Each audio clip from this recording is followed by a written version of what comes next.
L'histoire commence par une révélation qui change à jamais la vie d'un millionnaire. Il croyait que ses filles étaient mortes dans un accident, mais la vérité était sur le point d'être révélée. Une femme de ménage, récemment engagée, reconnaît les filles sur une vieille photo et révèle qu'elle les a vues à l'orphelinat, bouleversant ainsi le monde du millionnaire. Camille Martin passait inaperçue dans les couloirs vitrés de l'immeuble de bureau à La Défense à Paris. À 32 ans, diplômée en gestion de HEC Paris, elle travaillait chez Neotech Solutions, l'une des plus grandes entreprises technologiques du pays. Son poste d'analyste financière senior était respectable, mais ne la plaçait pas en position de premier plan dans le monde agité des affaires parisiennes. La routine de Camille était remplie de tableurs, de réunions interminables et de délais constants. Au cours des 8 derniers mois, cependant, quelque chose avait changé dans sa vie apparemment ordinaire. Édouard Rousseau, l'un des entrepreneurs les plus prospères de Paris, avait croisé son chemin lors d'un événement d'entreprise et, à sa grande surprise, s'était intéressé à elle. Édouard, 38 ans, était l'héritier d'une fortune bâtie dans le secteur du BTP et avait multiplié son patrimoine en investissant dans des startups technologiques. Raffiné, éduqué dans des écoles internationales, parlant couramment 4 langues et à la tête d'un empire évalué à des milliards, il semblait tout avoir. Et, pour une raison que Camille tentait encore de comprendre, il l'avait choisi. « Tu as quelque chose de rare dans ce monde d'apparence, Camille », répétait-il toujours, « de l'authenticité. » Ce vendredi-là, Camille terminait de réviser des rapports lorsque son téléphone portable vibra avec un message d'Édouard. « Réunion qui s'éternise. On dîne à 22 heures. Je serai au Plaza Athénée. » Camille soupira, ajustant sa montre. Ce serait une autre soirée d'attente. Les réunions d'Édouard s'éternisaient toujours, surtout lorsqu'elles impliquaient Véronique Dubois, la brillante directrice des investissements de la principale concurrente de Neotech. Camille prit une profonde inspiration, essayant de chasser la jalousie qui commençait à lui ronger la poitrine. Après tout, ce n'était que des affaires. Elle décida de le surprendre. Au lieu d'attendre à la maison, elle irait à l'hôtel Plaza Athénée pour le retrouver. Peut-être pourrait-elle participer à la fin de la réunion, montrer de l'intérêt pour ses affaires. Ces derniers temps, elle sentait qu'elle devait faire plus d'efforts pour maintenir leur relation vivante. Camille passa chez elle, troqua son tailleur d'entreprise contre une robe noire simple et élégante, un cadeau d'Édouard. Se regardant dans le miroir, elle appliqua un rouge à lèvres rouges. « Est-ce que je me ressemble ?» se demanda-t-elle, sans savoir exactement quand elle avait commencé à perdre son identité dans cette relation. Le taxi la déposa devant l'imposant hôtel Plaza Athénée, dans le 8e arrondissement. Camille salua le portier, qui la connaissait déjà à d'autres occasions, et se dirigea vers le restaurant exclusif au dernier étage.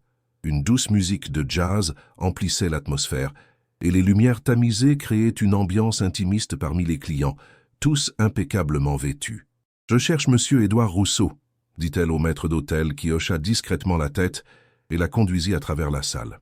Et c'est alors que Camille le vit. À une table reculée, partiellement cachée par une cloison en bois sombre, Édouard était penché en direction de Véronique. Ses doigts touchèrent la main de celle-ci sur la table dans une caresse qui ne laissait aucun doute sur l'intimité partagée. Les lèvres d'Édouard murmuraient quelque chose à l'oreille de la femme d'affaires qui souriait de manière séduisante. Le temps sembla se figer. Camille sentit son cœur s'arrêter une seconde, pour ensuite se remettre à battre douloureusement. Le maître d'hôtel perçut son malaise et s'arrêta incertain. « Mademoiselle ?» Un tourbillon d'émotions traversa le corps de Camille. Colère, humiliation, déception. Elle aurait pu faire demi-tour et partir en silence, préservant ce qui lui restait de dignité. Elle aurait pu les affronter, créant une scène qui deviendrait certainement un sujet de commérage au sein de l'élite entrepreneuriale parisienne. Mais quelque chose en elle, une force qu'elle ignorait posséder, la poussa dans une autre direction. « Je vais bien », répondit-elle au maître d'hôtel, retrouvant son sang-froid. Et sans hésiter, elle se dirigea vers le bar et non vers la table d'Édouard. Assis seul au comptoir, un homme observait distraitement le liquide ambré dans son verre. Il portait des vêtements simples, presque modestes pour les standards de cet endroit. Il avait les cheveux en désordre et une barbe de quelques jours. Pourtant, il y avait quelque chose en lui qui attira l'attention de Camille. Une dignité silencieuse, une présence qui n'avait pas besoin d'ostentation. Sans réfléchir, Camille s'approcha, se plaçant à côté de lui. L'homme leva les yeux, surpris par son approche. Il avait des yeux profonds, d'un brun intense qui semblait voir à travers les gens. « Pardonnez-moi », dit Camille à voix basse. Et puis, dans une impulsion qui allait changer à jamais le cours de sa vie, elle se pencha et l'embrassa. Ce fut un baiser rapide, mais intense. L'inconnu, d'abord stupéfait, ne recula pas. Au contraire, il y eut un bref instant où ses lèvres répondirent comme si elles reconnaissèrent quelque chose de familier dans cette connexion inattendue. Lorsqu'ils se séparèrent, Camille remarqua que tout le restaurant était devenu silencieux. Du coin de l'œil, elle vit Édouard debout, pâle comme un fantôme, son verre de vin oublié à la main. Véronique, à ses côtés, affichait une expression entre le choc et un amusement pervers. Camille se tourna vers l'homme qu'elle venait d'embrasser. Leurs regards se croisèrent à nouveau, et elle y vit quelque chose d'inattendu, de la compréhension. « Merci, murmura-t-elle. « Pourquoi » demanda-t-il, sa voix grave et apaisante, avec un léger accent différent de celui de Paris, pour m'avoir aidé à voir la vérité. Édouard commença à marcher dans sa direction, se remettant du choc. Camille savait qu'elle devait partir. Elle jeta un dernier regard à l'inconnu du bar, gravant ses traits dans sa mémoire, puis se dirigea vers la sortie. En passant devant Édouard, elle esquiva sa tentative de la retenir par le bras. « Camille, attends, ce n'est pas ce que tu crois. » Elle s'arrêta brièvement, le fixant avec un calme qui les surprit tous les deux. « Tu voulais quelque chose d'excitant, Édouard. Moi aussi. » Et puis, la tête haute, Camille traversa la salle et sortit dans la nuit parisienne, laissant derrière elle une relation basée sur les apparences et une version d'elle-même qu'elle ne reconnaissait plus. Ce qu'elle ne savait pas, c'est que ce baiser, cet unique moment de rébellion avait été capturé par le téléphone portable d'un des clients. Qu'avant même qu'elle n'arrive chez elle, l'image commençait déjà son parcours viral sur les réseaux sociaux, transformant cet acte impulsif en un scandale qui dépasserait les murs du Plaza Athénée. Elle ne savait pas non plus que l'homme qu'elle avait embrassé n'était pas un simple inconnu. Théo Arnaud, comme elle le découvrirait plus tard, gardait des secrets qui allaient complètement transformer sa vie. Tandis que le taxi filait sur les avenues illuminées de Paris, Camille sentit une larme solitaire couler sur sa joue. Mais, curieusement, ce n'était pas de tristesse. Pour la première fois depuis longtemps, elle se sentait libre. Libre d'être qui elle était vraiment, sans masque ni prétention. Le téléphone sonna plusieurs fois. C'était Édouard. Elle éteignit l'appareil et regarda par la fenêtre. Paris, la ville qui ne dort jamais, continuait son rythme frénétique au dehors, indifférente aux petits tremblements de terre qui venaient de se produire dans sa vie. « Où allons-nous, madame » demanda le chauffeur de taxi. Camille réfléchit un instant. Elle ne voulait pas retourner à son appartement où chaque recoin lui rappelait Édouard. Elle ne voulait pas appeler ses amis qui poseraient inévitablement des questions auxquelles elle n'avait pas de réponse. « Aux marches du Sacré-Cœur, s'il vous plaît. » Elle avait besoin d'air, d'espace, de silence pour réorganiser ses pensées. Elle avait besoin de redécouvrir qui était Camille Martin, sans Édouard Rousseau, sans Néotech, sans les attentes qu'elle portait sur ses épaules. Ce qu'elle n'imaginait pas, c'est qu'au même instant, l'homme qu'elle avait embrassé quittait également le Plaza Athénée, observant pensivement la ville qui avait un jour été la sienne avant que tout ne s'effondre, et que leur chemin, désormais liés par un baiser impulsif, étaient destinés à se croiser à nouveau dans des circonstances qu'aucun d'eux ne pouvait prévoir. Le week-end passa comme un brouillard pour Camille. Réfugiée dans l'appartement de son amie Denise, dans le Marais, elle garda son téléphone éteint, plongeant dans un silence protecteur qui lui permit de gérer ses émotions. Le dimanche soir, cependant, la curiosité l'emporta. En allumant l'appareil, un flot de notifications envahit l'écran. « Mon Dieu, Camille !» La voix de Denise retentit depuis la cuisine en la voyant paralysée, les yeux rivés sur son téléphone. « Tu n'as aucune idée de ce qui se passe, n'est-ce pas ?» Denise s'approcha avec son propre téléphone, montrant à Camille une vidéo qui comptait déjà des milliers de partages. La voilà, dans le cadre raffiné du Plaza Athénée, embrassant un homme en apparence dépenaillé. La légende disait « Quand la vengeance tourne mal, une cadre embrasse un SDF pour provoquer son petit ami millionnaire. » « Un SDF » murmura Camille, incrédule. L'homme n'avait pas l'air d'un sans-abri. Il était juste simplement vêtu. C'est absurde. Sur les réseaux sociaux, le baiser était devenu un mème. Certains la qualifiaient d'héroïne pour avoir défié les conventions sociales, d'autres l'accusaient d'utiliser une personne vulnérable pour une vengeance mesquine. Des hashtags comme « là le baiser de la vengeance » et « qui est-elle SDF » étaient en tête des tendances. « Il y a plus » dit Denise, hésitante. Édouard donne des interviews pour se défendre. Il dit que tu as mal interprété une réunion d'affaires et que tu as eu une crise de nerfs. Camille sentit un nœud se former dans son estomac. L'humiliation prenait maintenant des proportions publiques. Son téléphone ne cessait de sonner. Des messages d'amis, de sa famille, même de collègues qu'elle connaissait à peine. Parmi les dizaines de notifications, un message de sa chef chez Neotech. « Nous devons parler. Lundi, 8 heures. Mon bureau. » Le lendemain matin, Camille prit une profonde inspiration avant d'entrer dans l'ascenseur vitré de l'immeuble de bureau. Elle portait un tailleur gris, les cheveux attachés en un chignon sévère, comme une armure contre les regards qui la suivraient dans les couloirs. Et ils vinrent, certains curieux, d'autres jugeurs, peu solidaires. « Camille, » dit sa chef, Rachel Bernard, dès qu'elle entra dans le bureau. « Asseyez-vous, je vous en prie. » La conversation fut brève et douloureuse. Bien que Rachel se soit efforcée de paraître compréhensive, le message était clair. L'image de l'entreprise était en jeu. « Nous sommes dans une période sensible avec une possible acquisition internationale, » expliqua Rachel. « La direction suggère que vous preniez quelques jours de vacances, jusqu'à ce que cela se calme. C'est une mise à pied, Rachel. C'est une protection, Camille. Pour vous et pour l'entreprise. » Camille quitta le bureau avec un congé payé de 2 semaines en main et la certitude que sa carrière chez Neotech était sérieusement compromise. Dans le hall, elle croisa Marion, une collègue du service financier avec qui elle déjeunait occasionnellement. « Hé !» Marion l'attira dans un coin discret. « Tu as vu la note interne ? Franco Global Investissement a annoncé le rachat de Neotech. Présentation officielle du nouveau PDG la semaine prochaine. » Camille hocha la tête distraitement. En toute autre circonstance, cette nouvelle l'aurait mise en alerte. Après tout, les acquisitions signifiaient généralement des restructurations et des licenciements. Mais à ce moment-là, cela semblait n'être qu'un détail insignifiant dans sa vie qui s'effondrait.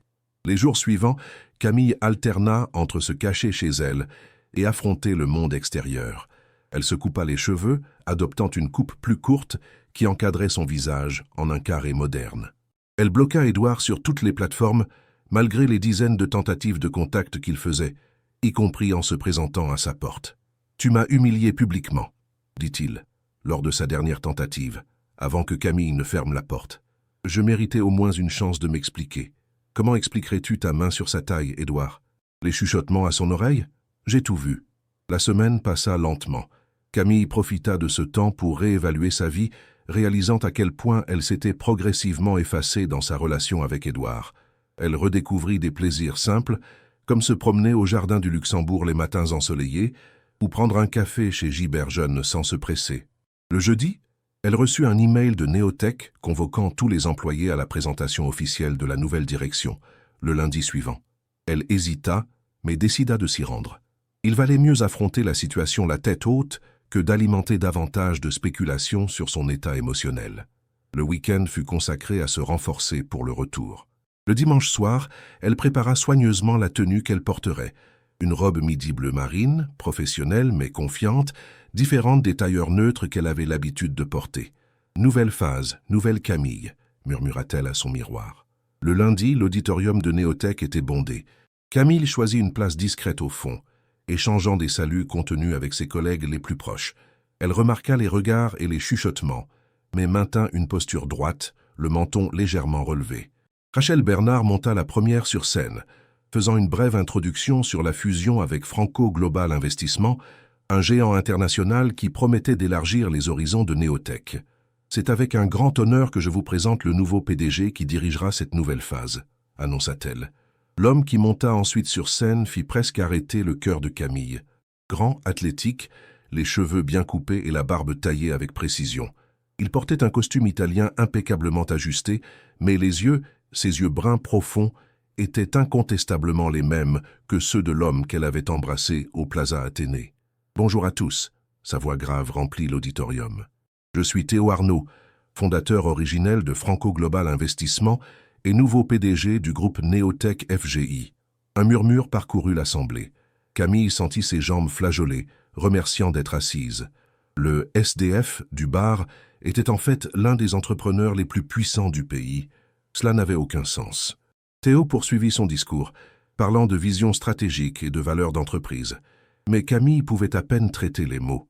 Son esprit était en ébullition, essayant de concilier les deux images, l'homme simple du bar et le puissant dirigeant en face d'elle. FGI était né d'une vision différente de faire des affaires, expliqua Théo. Nous croyons que la véritable valeur d'une entreprise réside dans ses employés, pas dans ses chiffres. Au cours des derniers mois, j'ai entrepris un voyage personnel de reconnexion avec cette philosophie, en observant de près les réalités qui restent normalement cachées dans les salles de réunion. Camille retint son souffle. Faisait-il référence à son temps déguisé? Pourquoi un milliardaire se ferait-il passer pour quelqu'un d'ordinaire? Et pourquoi était-il au Plaza Athénée justement ce soir-là? À la fin de la présentation, Camille tenta de sortir discrètement, mais sentit une main sur son épaule. C'était Marion. « Les RH t'appellent », dit-elle à voix basse. Quelque chose à propos d'une réunion avec la nouvelle direction. Le cœur de Camille s'emballa à nouveau. Serait-ce un licenciement formel? Théo Arnaud l'avait-il reconnu et décidé de se débarrasser de la femme qui avait été la vedette de cette vidéo virale embarrassante? Au 10e étage, l'ancien bureau de la présidence avait été rapidement réaménagé. Une secrétaire l'accueillit avec un sourire professionnel. « Mademoiselle Martin, Monsieur Arnaud vous recevra dans quelques instants. » 5 minutes plus tard, qui parurent une éternité, Camille fut conduite dans le bureau principal. Théo se tenait près de la fenêtre panoramique, observant Paris. Il se tourna lorsqu'elle entra. « Mademoiselle Camille Martin, » dit-il en indiquant une chaise. « Je vous en prie. » Camille s'assit, gardant une posture droite, se préparant mentalement à n'importe quel scénario. « Monsieur Arnaud, j'imagine que vous êtes surprise. Il serait impossible de ne pas l'être. » Un bref sourire traversa ses lèvres. « Je crois que nous avons une conversation en suspens, n'est-ce pas? Si vous faites référence à l'incident au Plaza Athénée, je voudrais m'excuser. C'était un moment impulsif qui n'aurait jamais dû se produire. » Théo l'observa quelques instants, comme s'il évaluait quelque chose au-delà de ses paroles. « Savez-vous pourquoi j'étais là, habillé de cette façon ?» Camille secoua la tête. « FGI était à l'origine mon entreprise familiale. Après le décès de mon père, j'ai été écarté de la présidence par une manœuvre interne. J'ai passé 6 mois à vivre simplement, observant comment le monde fonctionne vraiment lorsque votre nom de famille et votre compte en banque n'ouvrent pas toutes les portes. » Il fit une pause, se servant un verre d'eau. Il en offrit un à Camille, qui refusa d'un geste. Ce soir-là, je célébrais en silence. Je venais de conclure l'accord pour reprendre le contrôle de l'entreprise. Ses yeux rencontrèrent les siens. Et puis une inconnue m'a embrassé. Camille sentit son visage brûler. C'était une terrible erreur. J'étais blessé, compléta-t-il. J'ai vu toute la scène, avant même que vous n'entriez. Je connais Édouard Rousseau depuis des années. Nous sommes concurrents sur le même marché. Un silence inconfortable remplit la pièce. Camille s'attendait à tout moment à l'annonce de son licenciement, la conséquence logique de toute cette confusion. « J'ai lu votre dossier », dit finalement Théo, la surprenant par le changement de sujet. Diplômé avec mention de HEC, spécialisation en gestion financière internationale, 5 ans de croissance constante au sein du département financier de Néotech. « Oui, monsieur. J'ai aussi appris votre congé temporaire. » Camille déglutit. « On m'a suggéré de prendre quelques jours après la répercussion de la vidéo. » Théo hocha la tête, pensif. Puis, il ouvrit un dossier devant lui. « J'ai une proposition à vous faire, mademoiselle Martin. »« Une proposition ?» répéta Camille, confuse. « J'ai besoin d'une conseillère directe pour la transition. Quelqu'un qui connaît Néotech de l'intérieur, mais qui a aussi le courage de défier le statu quo lorsque c'est nécessaire. » Il sourit légèrement. « Quelqu'un qui n'a pas peur d'embrasser un prétendu SDF au milieu du Plaza Athénée, peut-être ?» Camille le fixa stupéfaite. « Vous m'offrez une promotion? Pourquoi? » « C'est parce que dans les mois à venir, j'aurai besoin de quelqu'un avec une vision humaine à mes côtés, quelqu'un qui voit au-delà des apparences. » Avant que Camille ne puisse répondre, la porte s'ouvrit. Véronique Dubois entra, la même femme qui était avec Édouard au Plaza Athénée. Elle portait un tailleur rouge impeccable et des talons qui la rendaient presque aussi grande que Théo. « Désolée de l'interruption, dit-elle, lançant un regard glacial à Camille. « Je ne savais pas que tu étais occupée. »« Véronique, » la salua formellement Théo. « Voici Camille Martin, ma nouvelle conseillère exécutive. Camille, voici Véronique Dubois, notre nouvelle directrice des fusions et acquisitions. » Les yeux de Véronique se plissèrent légèrement, et Camille comprit instantanément. Sa rivale du Plaza Athénée serait désormais sa collègue de travail. Et à en juger par l'éclat dangereux dans son regard, la guerre ne faisait que commencer. L'horloge sur le mur du nouveau bureau de Camille indiquait 20h45, lorsqu'elle organisa enfin les derniers rapports.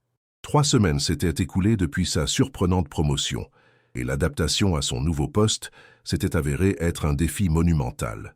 En tant que conseillère directe du PDG, elle avait accès à des informations stratégiques et participait à des réunions de haut niveau, mais elle faisait également face à la méfiance voilée de collègues qui attribuaient son ascension à des motifs douteux. « Encore ici ?» La voix de Théo retentit depuis la porte, la faisant sursauter. « Désolé, je ne voulais pas vous effrayer. Je finalise juste les chiffres pour la réunion avec les investisseurs de Lyon, » répondit Camille, essayant de dissimuler sa fatigue. Théo entra dans le bureau, s'asseyant sur la chaise en face de son bureau. Ces derniers jours, elle avait remarqué qu'il maintenait une distance professionnelle calculée, comme pour bien faire comprendre à tout le monde qu'il n'y avait rien d'autre que du travail entre eux. « J'ai croisé Édouard à l'événement de la Chambre de commerce aujourd'hui », commenta Théo nonchalamment. Camille se raidit un instant, mais continua d'organiser les dossiers. « J'espère que la conversation a été productive. Il a suggéré que je devrais faire plus attention aux personnes que je place à des postes stratégiques. Il a dit que vous étiez trop impulsive. » Un sourire ironique apparut sur ses lèvres. J'imagine qu'il a utilisé des mots moins aimables. En fait, il semblait sincèrement inquiet pour vous. Camille arrêta finalement ce qu'elle faisait, fixant Théo directement. Édouard se soucie de son image, pas de moi. S'il était vraiment inquiet, il ne serait pas en train d'embrasser Véronique alors qu'il sortait avec moi. Un silence gênant s'installa entre eux. C'était la première fois qu'il mentionnait directement l'incident du Plaza Athénée depuis leur première conversation au bureau. En parlant de Véronique, Théo changea de sujet. Elle a présenté une proposition intéressante de fusion avec le groupe Albin. Je veux que vous analysiez les chiffres avant la réunion du conseil d'administration. Le groupe Albin ? Camille fronça les sourcils. Ne sont-ils pas impliqués dans cette enquête de blanchiment d'argent dans le Sud-Est ? Théo haussa un sourcil. Je n'ai rien vu à ce sujet dans les rapports. C'est récent. Mon ami Romain travaille à l'AMF et m'en a parlé de manière informelle la semaine dernière. Ce n'est pas encore dans les médias, mais une enquête est déjà en cours en secret. Théo se pencha en arrière sur sa chaise, pensif. Intéressant que Véronique n'ait pas mentionné cela, étant donné qu'elle a mené toute l'analyse préliminaire. Peut-être qu'elle ne le sait pas, suggéra Camille, bien qu'elle n'y crût pas vraiment. Peut-être. Théo se leva. Rentrez chez vous, Camille. Il est tard et demain nous aurons une journée chargée. Quand elle arriva enfin à son appartement dans le 16e arrondissement, Camille était épuisée. Mais son esprit ne parvenait pas à se déconnecter. La mention de sa rencontre avec Édouard l'avait perturbée plus qu'elle ne voulait l'admettre. Elle ouvrit une bouteille de vin, se servit un verre et s'assit sur le petit balcon observant les lumières de la ville. Son téléphone sonna, affichant le nom de Denise. « Alors, puissante femme d'affaires, comment ça se passe au sommet de la chaîne alimentaire de l'entreprise ?» plaisanta son ami. « C'est compliqué, » soupira Camille. « Il ne se passe pas un jour sans que je sente les regards réprobateurs. La moitié de l'entreprise pense que j'ai couché avec le patron pour obtenir la promotion. Et l'autre moitié pense que je suis une folle impulsive qui va ruiner l'entreprise à la première occasion. » Denise rit. « Au moins, personne ne te trouve ennuyeuse. Commencez de travailler avec ton SDF. » Il n'était pas un SDF, Denise, et c'est un défi. Théo Arnaud est intense, exigeant. Parfois, il semble lire dans mes pensées. D'autres fois, il est complètement fermé. Mais il est beau, non? J'ai vu ses photos dans les magazines d'affaires. Si j'embrassais un inconnu et que je découvrais ensuite que c'était un milliardaire célibataire, je serais déjà en train de planifier le mariage. Camille leva les yeux au ciel, bien qu'elle soit seule. Ce n'est pas comme ça. Notre relation est strictement professionnelle.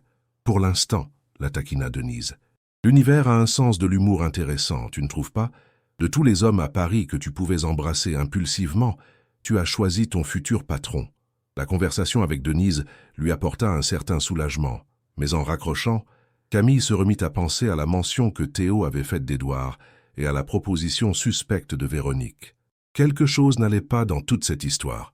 Le lendemain matin, Camille arriva tôt au bureau.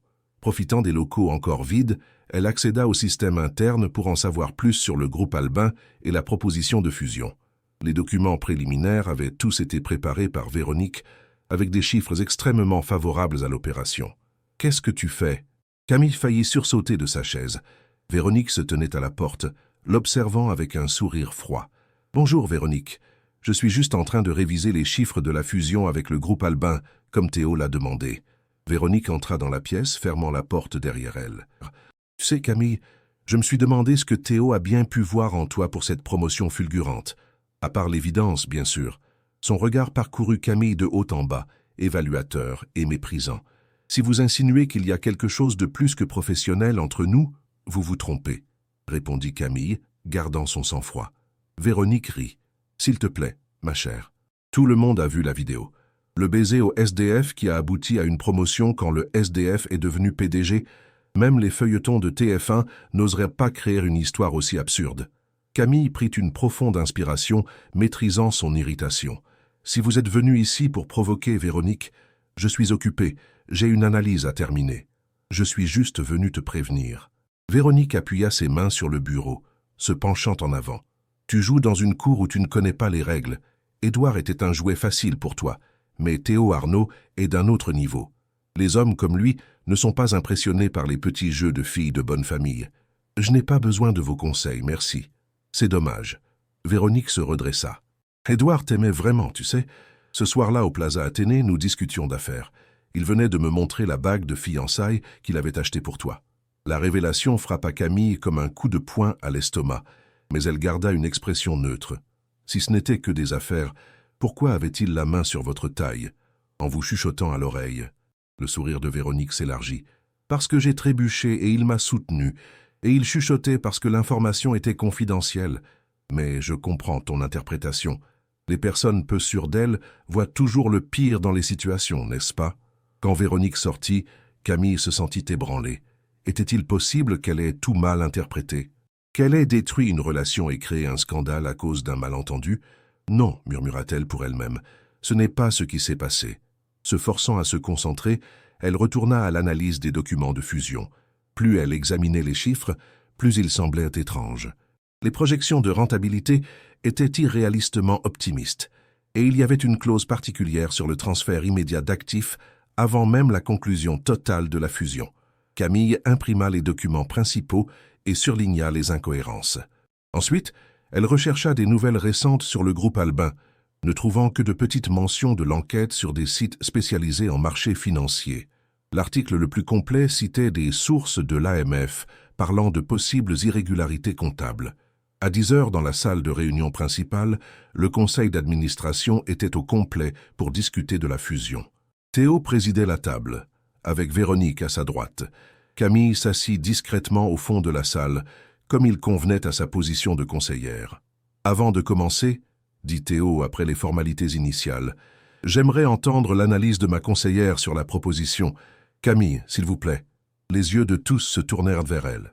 Véronique semblait surprise et irritée par cette inclusion non programmée. Camille se leva, distribuant les copies de son analyse. « Merci, monsieur Arnaud. Après avoir examiné la proposition de fusion avec le groupe Albin, j'ai identifié quelques incohérences qui méritent notre attention. » Elle prit une profonde inspiration et continua, soulignant les projections exagérées et la clause suspecte de transfert d'actifs.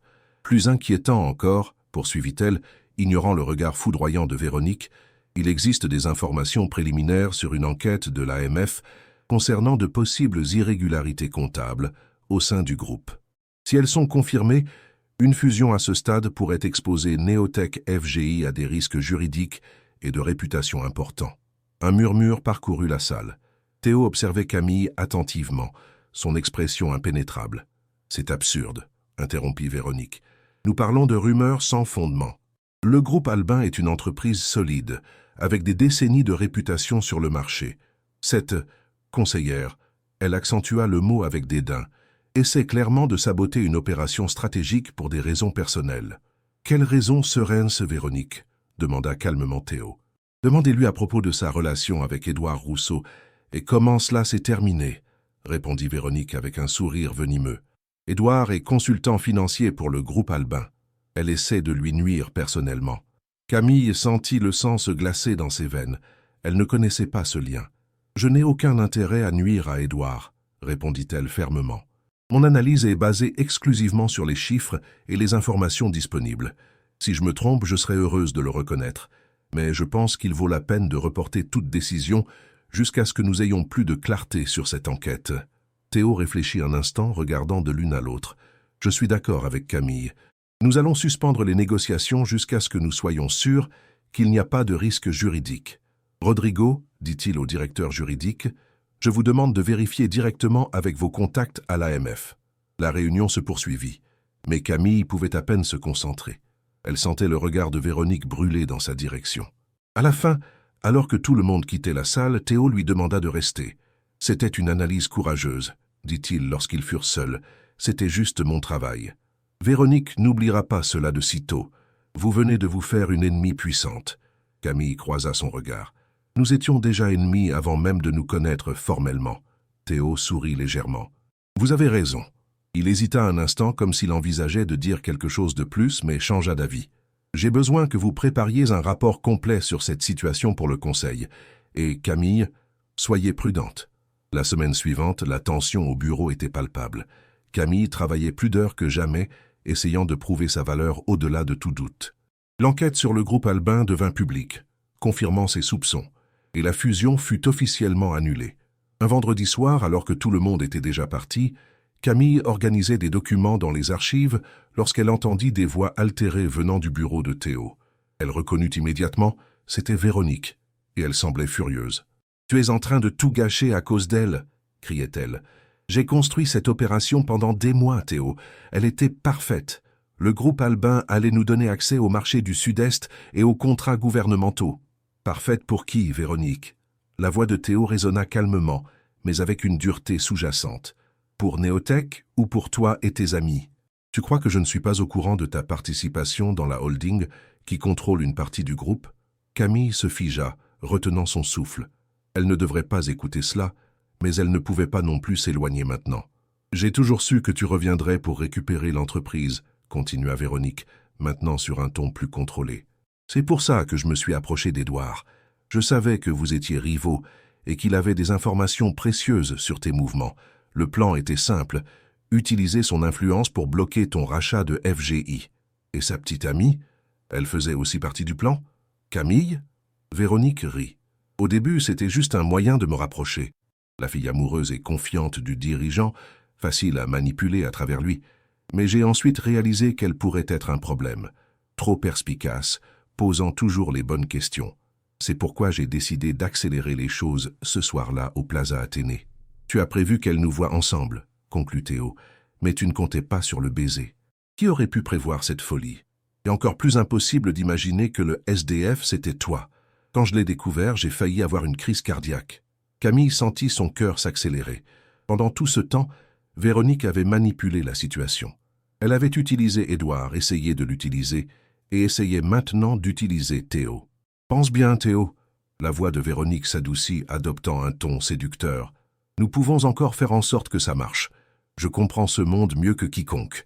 Ensemble, nous pourrions transformer Néotech FGI en le plus grand conglomérat d'Amérique latine. » Il y eut un silence.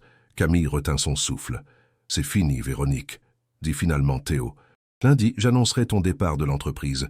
Il sera public que tu pars pour relever de nouveaux défis. Nous préserverons ta réputation à condition que tout se passe discrètement.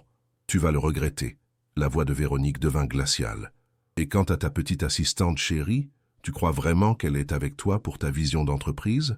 La fille elle est seulement ici parce qu'elle se sent coupable du scandale qu'elle a causé, ou peut-être qu'elle prépare son prochain coup. De secrétaire à première dame de l'Empire Arnaud, ce serait une belle ascension, non ?» Camille n'entendit pas la réponse de Théo, car le son de talons s'approchant rapidement de la porte l'alerta. Elle se déplaça aussi silencieusement que possible derrière une étagère, quelques secondes avant que Véronique ne sorte en trombe du bureau, claquant la porte derrière elle. Quand elle fut sûre que Véronique était partie, Camille sortit de sa cachette improvisée, l'esprit tourbillonnant de tout ce qu'elle avait entendu.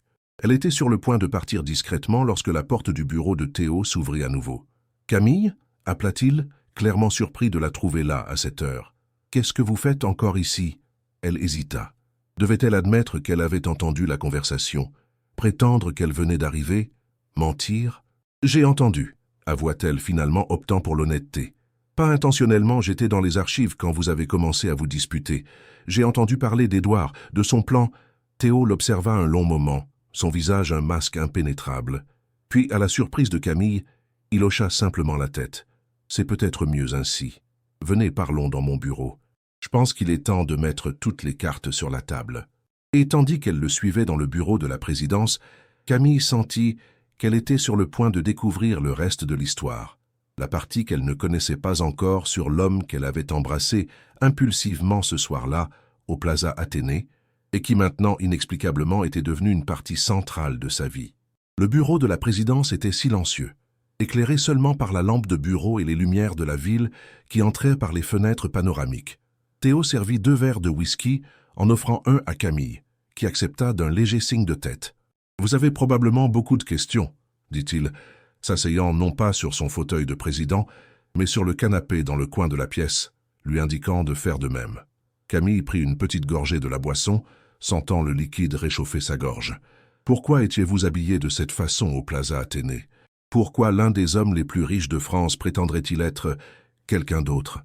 Théo fit tourner le liquide ambré dans son verre, contemplatif. « Mon père a bâti FGI à partir de rien. Il a commencé avec un petit cabinet de conseil à Bordeaux et l'a transformé en une multinationale. Quand il est tombé malade, j'étais déjà le vice-président exécutif, prêt à prendre la relève. Que s'est-il passé? Il est décédé subitement. Infarctus foudroyant lors d'une réunion à New York. Avant que je puisse digérer la perte, une série de documents sont apparus, prétendument signés par lui, transférant le contrôle de l'entreprise à un conseil composé de cadres supérieurs, dont Véronique. » Camille fronça les sourcils. « Falsification? Possiblement. Mais les signatures ont été expertisées et considérées comme authentiques. J'étais tellement anéanti par la perte que je n'ai pas eu la force de me battre en justice. Alors, ils ont voté mon éviction, prétextant une instabilité émotionnelle. Et vous avez simplement accepté ?» Un sourire amer traversa ses lèvres. « Pas exactement. J'ai réalisé que je devais comprendre comment fonctionnait l'engrenage que mon père avait créé et qui tournait maintenant sans contrôle. J'ai décidé de m'éloigner complètement, non seulement de l'entreprise, mais de la vie que je menais. Le SDF du Plaza Athénée. Je n'ai pas vécu dans la rue comme le disent les rumeurs, clarifia Théo. Mais j'ai passé 6 mois à vivre simplement, sous un autre nom, sans privilège. J'ai travaillé comme serveur, j'ai été chauffeur VTC, j'ai vendu de l'eau au feu rouge. Je voulais voir la vraie France, pas la version filtrée qui arrive dans les salles de réunion. » Camille l'observa avec un intérêt renouvelé. Il y avait quelque chose d'authentique dans son expression qui la toucha. « Pendant ce temps, poursuivit-il, j'ai continué à surveiller FGI grâce à des alliés qui sont restés fidèles. J'ai réalisé que Véronique et son groupe orientaient l'entreprise vers des affaires douteuses, compromettant l'héritage de mon père. J'ai monté une stratégie pour reprendre le contrôle. Le rachat de Neotech. » Théo hocha la tête. FGI avait besoin de la technologie de Neotech pour rester compétitive. J'ai utilisé des intermédiaires pour négocier en silence, achetant des actions sur le marché jusqu'à avoir une participation suffisante pour forcer des changements au conseil. Ce soir-là, au Plaza Athénée, je venais de recevoir la confirmation que nous avions réussi. Je célébrais discrètement quand... « C'est quand je suis venu vous embrasser, » compléta Camille, sentant son visage rougir. « De toutes les personnes dans ce bar, je vous ai choisi. » Un léger sourire apparut sur son visage. « L'univers a un sens de l'humour particulier. Pourquoi m'avoir engagé comme votre conseillère? Par pitié? À cause du scandale ?» Théo la regarda directement. « Je vous ai engagé parce que j'avais besoin de quelqu'un qui n'avait pas peur de défier le statu quo. Quelqu'un qui voyait au-delà des apparences et avait le courage d'agir selon ses convictions, même si cela signifiait aller à contre-courant. Votre geste au Plaza Athénée a démontré exactement cela. Un geste impulsif et irréfléchi, » argumenta Camille. « Courageux, » corrigea Théo. « Peu de gens auraient eu le courage de faire ce que vous avez fait, même en se sentant trahis. La plupart avalent l'humiliation et continuent, prétendant que rien ne s'est passé. » Camille réfléchit à ces paroles, se souvenant de la conversation qu'elle avait entendue entre lui et Véronique. Elle a dit que je suis seulement ici par culpabilité pour le scandale, ou par ambition. « Que dites-vous ? Que je suis ici parce que je crois en mon travail, répondit-elle fermement, parce que, malgré les circonstances bizarres qui nous ont réunis, j'ai vu en Neotech FGI la chance de faire quelque chose de significatif, quelque chose de plus grand que des rapports financiers et des tableurs, la chance d'avoir un réel impact sur la vie des gens. » Théo l'observa un long moment, comme s'il pesait la sincérité de ses paroles. « C'est ce qui m'impressionne chez vous, Camille, votre authenticité. » La conversation fut interrompue par la sonnerie du téléphone de Théo. Il vérifia l'écran et fronça les sourcils. « Je dois répondre, c'est le conseil. » Pendant qu'il parlait au téléphone, Camille en profita pour mieux observer la pièce. Sur les murs, outre les diplômes et certifications attendues, il y avait des photographies qui racontaient une histoire. Théo adolescent aux côtés d'un homme d'âge mûr au sourire bienveillant, probablement son père. Théo dans une communauté isolée en Guyane. Théo à une remise de diplôme, aidant des enfants d'une école de banlieue. Ce n'étaient pas les photos typiques d'un dirigeant posant avec des célébrités ou des politiciens, mais des images qui révélaient un côté humain rarement vu dans le monde de l'entreprise. « Désolé pour ça », dit Théo en raccrochant. Des problèmes avec des investisseurs nerveux après l'annulation de la fusion avec le groupe Albin. Dois-je m'inquiéter? Non. Nous devons juste trouver rapidement une autre voie d'expansion dans le sud-est. Il hésita un instant. En fait, j'ai une idée, mais j'aurais besoin de votre aide pour la développer. Camille se redressa, immédiatement alerte. Quelle idée? Au lieu de chercher des partenaires établis, et si nous investissions directement dans des start-up locales? De petites entreprises innovantes qui connaissent le marché régional, mais qui ont besoin de capital et de structure pour se développer. Les yeux de Camille brillèrent d'intérêt. Un pôle d'innovation dans le sud-est? Ça pourrait marcher. Il faudrait cartographier l'écosystème entrepreneurial local, identifier des start-up prometteuses, créer un programme d'accélération. Exactement ce que je pensais, sourit Théo, véritablement enthousiaste. Pourriez-vous diriger ce projet? Je sais que c'est bien au-delà de vos attributions actuelles, mais... J'adorerais, répondit Camille sans hésiter. Je peux commencer les recherches immédiatement et présenter un plan préliminaire la semaine prochaine. Ils passèrent l'heure suivante à discuter des premiers détails du projet, et Camille sentit une énergie qu'elle n'avait pas ressentie depuis longtemps. Ce n'était pas seulement le défi professionnel, mais quelque chose de plus. Le sentiment de construire quelque chose de significatif, quelque chose qui pourrait vraiment changer des vies. Il se fait tard, observa finalement Théo. Nous devrions rentrer. Camille hocha la tête, rassemblant ses affaires. Alors qu'ils se dirigeaient ensemble vers l'ascenseur, un silence confortable s'installa entre eux. Dans le hall de l'immeuble, Théo demanda « Où habitez-vous » ? « Dans le 16e, ce n'est pas loin d'ici. Puis-je vous raccompagner ? Mon chauffeur attend. » Camille hésita. Accepter pourrait alimenter encore plus les rumeurs dans l'entreprise. D'un autre côté, il était plus de 23 heures et les taxis seraient rares. « Merci, j'accepte. » Dans la voiture luxueuse, assis côte à côte, Camille réalisa à quel point la proximité physique de Théo l'affectait. Il y avait quelque chose de magnétique en lui, quelque chose qui allait au-delà de sa position ou de sa richesse, une intensité, une présence qui remplissait l'espace autour de lui. « À propos d'Édouard, » dit soudain Théo, brisant le silence, « a-t-il essayé de vous parler ?» Camille fut surprise par la question. Il a essayé quelques fois les premières semaines, mais il a fini par abandonner. Pourquoi? Il m'a contacté aujourd'hui. Il a dit qu'il devait clarifier les choses avec vous, que tout était un malentendu. Le cœur de Camille s'accéléra. Et vous le croyez? Théo se tourna pour la regarder. Peu importe ce que je crois. Ce qui compte, c'est ce que vous ressentez. J'ai vu ce que j'ai vu, répondit Camille, détournant le regard vers la ville qui défilait par la fenêtre. Même s'il n'y avait rien entre eux ce soir-là, il se passait quelque chose. Édouard n'a jamais été doué pour cacher ses émotions. Comme vous, observa Théo. Camille sourit légèrement. Oui, je suppose. Je ne suis pas très doué avec les masques. C'est rafraîchissant, dit-il. Dans ce monde de sourires calculés et de stratégies de réseautage, votre honnêteté est rare. La voiture s'arrêta devant l'immeuble de Camille.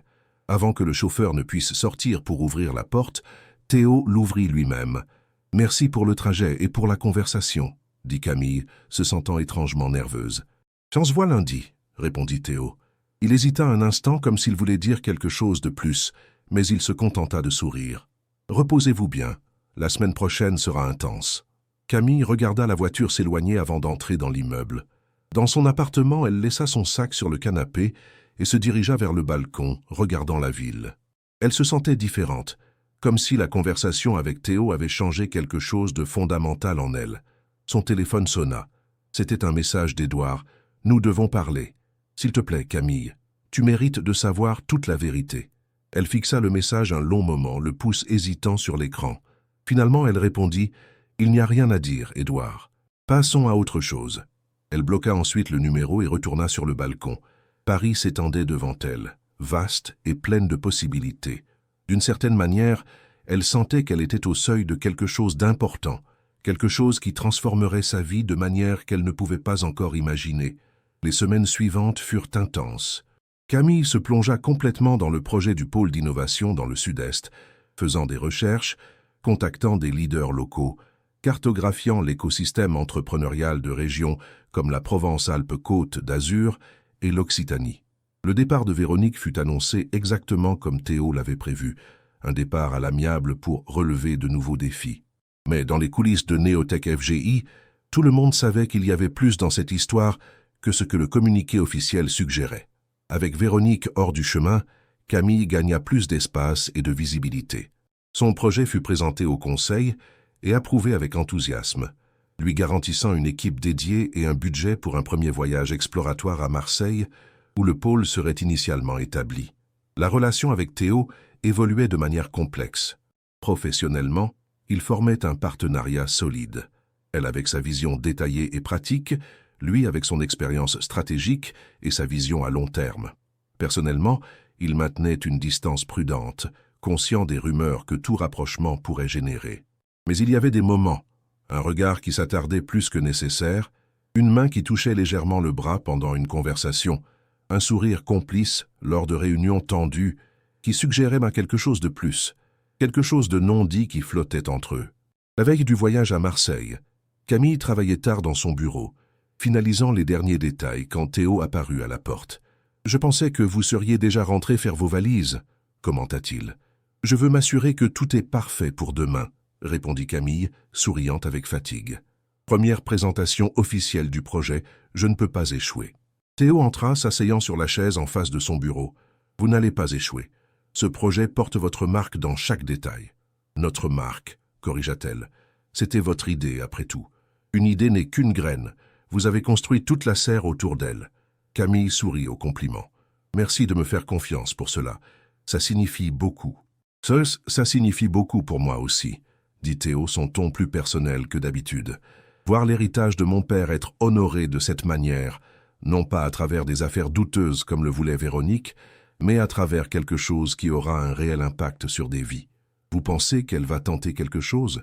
demanda Camille, exprimant une inquiétude qui grandissait depuis le départ de la dirigeante. « Véronique ne me semble pas être le genre de personne qui accepte facilement les défaites. »« Probablement, » admit Théo. « Mais nous sommes préparés.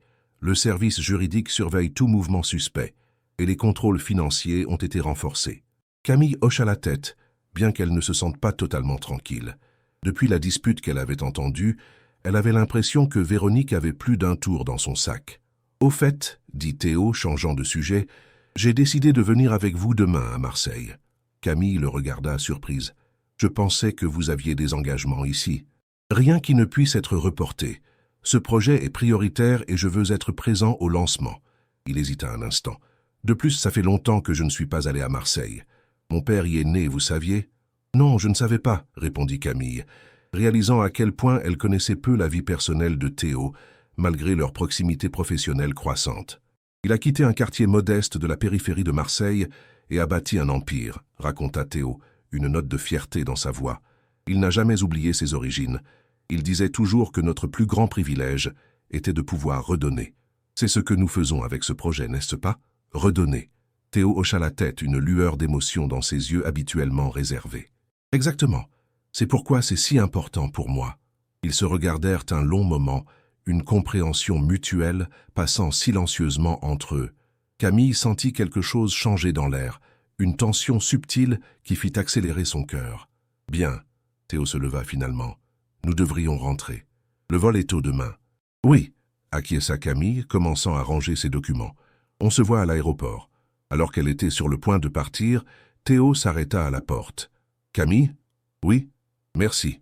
Pour tout. » La simplicité et la sincérité de ces mots la touchèrent profondément. Il n'y a pas de quoi. Après son départ, Camille resta assise quelques minutes, digérant la conversation. Il y avait quelque chose dans le regard de Théo quand il parlait de son père, quelque chose de vulnérable, qui contrastait avec son sang-froid habituel. Pour la première fois, elle entrevit l'homme derrière le PDG, le fils qui portait encore le poids de la perte et de la trahison. Et à sa grande surprise, elle découvrit qu'elle voulait en savoir plus sur cet homme, bien au-delà des couloirs de Neotech FGI. Le lendemain matin, alors que l'avion décollait pour Marseille, Camille regarda Théo, assis à côté d'elle, révisant des documents. Le voyage qu'ils feraient ensemble ne serait que le début d'une aventure bien plus grande que ce que l'un ou l'autre aurait pu imaginer. Une aventure qui les mènerait non seulement à reconstruire un empire commercial, mais aussi à redécouvrir des parties d'eux-mêmes qu'ils avaient oubliées exister. Le taxi serpentait sur les avenues de Marseille, tandis que Camille observait la ville par la fenêtre. Le contraste entre le traditionnel et le moderne créait un paysage unique. D'un côté, le vieux port avec ses constructions historiques, de l'autre, Euroméditerranée, l'un des principaux pôles d'affaires du pays. « C'est la première fois que vous visitez Marseille ?» demanda Théo qui semblait plus détendu que d'habitude, la cravate légèrement desserrée et les premiers boutons de sa chemise ouverts. « Oui, je ne la connaissais que par des photos et des présentations, » répondit Camille. « C'est plus vibrant que je ne l'imaginais. Attendez de voir le coucher de soleil sur les plages du Prado, » commenta-t-il avec un sourire nostalgique. « Ou de goûter une navette artisanale chez une dame du marché des Capucins. » La façon dont il parlait, avec une affection sincère, révélait un lien avec cet endroit qui allait au-delà des souvenirs d'enfance. C'était comme si une partie de son essence avait été façonnée par ces rues. « Vous veniez souvent ici quand vous étiez enfant ?» demanda Camille. « Tous les étés. Mon père tenait à ce que je connaisse mes racines. » Théo regarda par la fenêtre, ses yeux captant des détails que lui seul pouvait voir, des souvenirs d'un temps plus simple.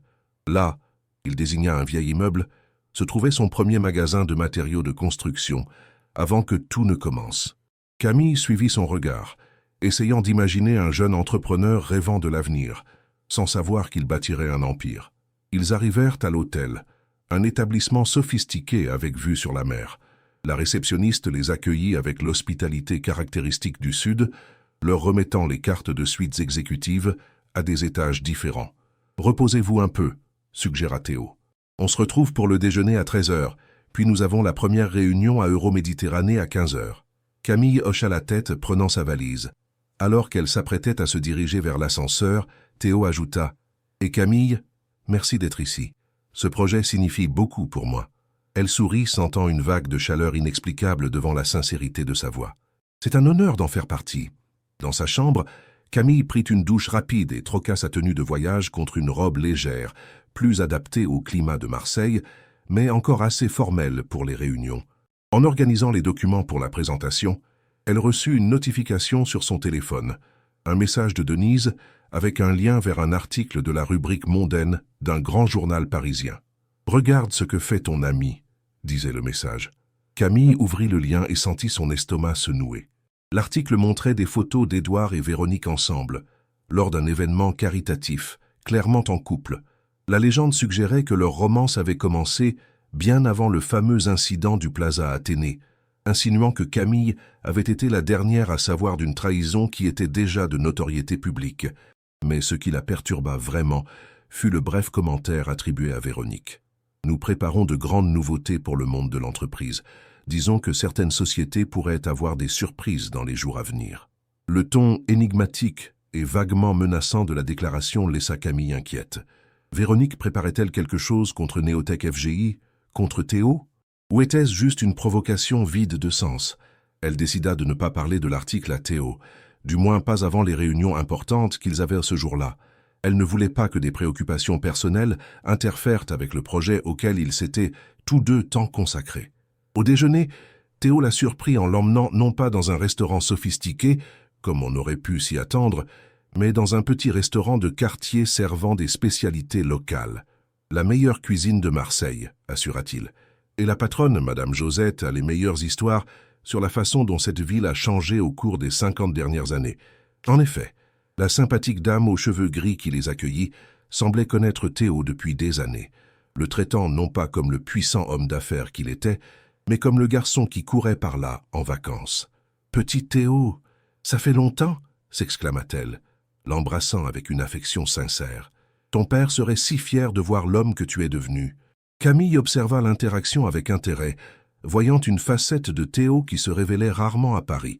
Ici, loin des pressions de l'entreprise, il semblait plus léger, plus authentique. Pendant le déjeuner, qui consista en une délicieuse bouillabaisse et des jus de fruits frais, Madame Josette raconta des histoires sur le père de Théo, sur la façon dont il revenait toujours pour aider la communauté, même après avoir réussi. « Il n'a jamais oublié d'où il venait », dit la dame avec émotion dans les yeux. « Il disait toujours que la richesse n'a de valeur que si elle est partagée. « Ah, c'est ce que nous voulons faire avec le nouveau projet, Madame Josette », expliqua Théo. « Créer des opportunités pour les jeunes entrepreneurs d'ici, afin qu'ils n'aient pas à quitter leurs racines pour chercher une chance à Paris ou à l'étranger. » La vieille dame hocha la tête avec approbation. « C'est honorer ton père de la bonne manière, mon fils. » Camille se sentit profondément touchée par la scène. Elle comprit, à ce moment-là, que le projet du pôle d'innovation était bien plus qu'une stratégie commerciale pour Théo. C'était une façon de se reconnecter avec ses origines et avec l'héritage de son père. Après le déjeuner, ils se dirigèrent vers Euroméditerranée, où ils seraient reçus par des représentants du gouvernement local et par de jeunes entrepreneurs déjà établis dans le pôle technologique. La réunion fut productive, avec un enthousiasme sincère de tous les participants. La présentation de Camille, détaillant le fonctionnement de l'initiative, fut accueillie par des applaudissements. L'idée est d'établir non seulement un bureau, mais un centre complet de promotion de l'innovation, expliqua-t-elle. Nous aurons des programmes de mentorat, des investissements de démarrage pour les startups prometteuses et un incubateur pour les idées à un stade précoce. Et le plus important, compléta Théo, tout sera développé en se concentrant sur les besoins et les potentiels locaux. Nous ne voulons pas imposer une vision parisienne des affaires, mais créer quelque chose qui ait vraiment du sens pour Marseille et pour le Sud-Est. À la fin de la réunion, un groupe de jeunes entrepreneurs les invita à visiter quelques startups déjà en activité à Euroméditerranée. L'excitation était contagieuse et Camille se sentit dynamisée par l'atmosphère d'innovation et de possibilités. « C'est incroyable de voir autant de talent », commenta-t-elle à Théo alors qu'il visitait une start-up de solutions en énergie renouvelable. « Imaginez le potentiel s'ils ont le bon soutien. C'est exactement le but, » répondit-il, l'enthousiasme évident dans sa voix. « La France ne manque pas de talent, seulement d'opportunités structurées. C'est ce que nous voulons changer. » L'après-midi se prolongea en visites et en conversations, et quand ils quittèrent enfin Euroméditerranée, c'était déjà le début de soirée. Le ciel de Marseille commençait à se teinter des tons orangés que Théo avait mentionnés plus tôt. « Avons-nous encore le temps de voir ce coucher de soleil dont vous avez parlé ?» demanda Camille. « Oui, » sourit Théo. « En fait, j'ai un endroit parfait pour ça. » Au lieu de retourner à l'hôtel, Théo demanda au chauffeur de les conduire aux plages du Prado. Ils marchèrent pieds nus sur le sable, Camille avec ses talons à la main et le bas de sa robe légèrement relevé pour ne pas se mouiller dans l'eau qui léchait doucement la plage. « Je venais ici avec mon père en fin d'après-midi », raconta Théo. Il disait que c'était le moment où la ville montrait sa véritable âme. Camille observa le ciel se transformer en un spectacle de couleurs, orange, rose, violet, se reflétant sur la mer dans une danse hypnotique. « Je comprends maintenant, » dit-elle doucement. « Quoi ? Pourquoi ce projet signifie tant pour vous ? Ce n'est pas seulement une question d'affaires ou d'expansion. C'est une question d'honorer vos racines, l'héritage de votre père. » Théo la regarda avec intensité, comme surpris et touché par sa perception. Peu de gens comprennent ça, peut-être parce que peu de gens vous connaissent au-delà du PDG. Un silence confortable s'installa entre eux, rempli uniquement par le bruit des vagues qui se brisaient doucement sur le sable. Un instant, ils n'étaient plus patron et conseillère, mais simplement deux personnes partageant quelque chose d'authentique. « Camille, » parla enfin Théo, « il y a quelque chose que je dois vous dire. » Le ton sérieux de sa voix l'alarma. « Qu'est-ce qui se passe ? J'ai reçu un appel du service juridique pendant que vous étiez en réunion avec les développeurs. Véronique manœuvre contre nous. » Le cœur de Camille s'accéléra, se souvenant de l'article qu'elle avait vu plus tôt. Quel genre de manœuvre ? Elle et Édouard se sont associés avec le groupe Albin. Ils essaient de lever des capitaux pour une offre d'achat hostile d'actions de Neotech FGI. C'est possible ? Techniquement oui, bien que difficile. Ils devraient convaincre de nombreux actionnaires. Mais Véronique connaît nos points faibles, nos vulnérabilités financières, et Édouard a des contacts puissants sur le marché. Camille digéra l'information, ressentant un mélange de colère et d'inquiétude. Que pouvons-nous faire ? Pour l'instant, suivre nos plans. Ce projet à Marseille fait partie de notre stratégie de renforcement. Plus nous consoliderons notre position d'innovateur engagé dans l'impact social, plus il leur sera difficile de présenter l'entreprise comme un simple actif à négocier. Camille hocha la tête, mais quelque chose la dérangeait encore. « Il y a autre chose, n'est-ce pas ?» Théo hésita, clairement mal à l'aise. « Ils utilisent notre proximité dans leur récit, insinuant que votre promotion et ce projet sont le résultat d'une relation personnelle, pas d'un mérite professionnel. » Camille sentit son visage brûler d'indignation. Bien sûr qu'ils le font. C'est la seule façon qu'ils ont de dénigrer le travail que nous faisons. Je ne veux pas que cela affecte votre réputation professionnelle, dit Théo, l'inquiétude évidente dans sa voix. Ma réputation est basée sur mon travail, pas sur des commérages, répondit-elle avec plus de confiance qu'elle n'en ressentait vraiment. S'ils veulent jouer sale, laissons-les faire.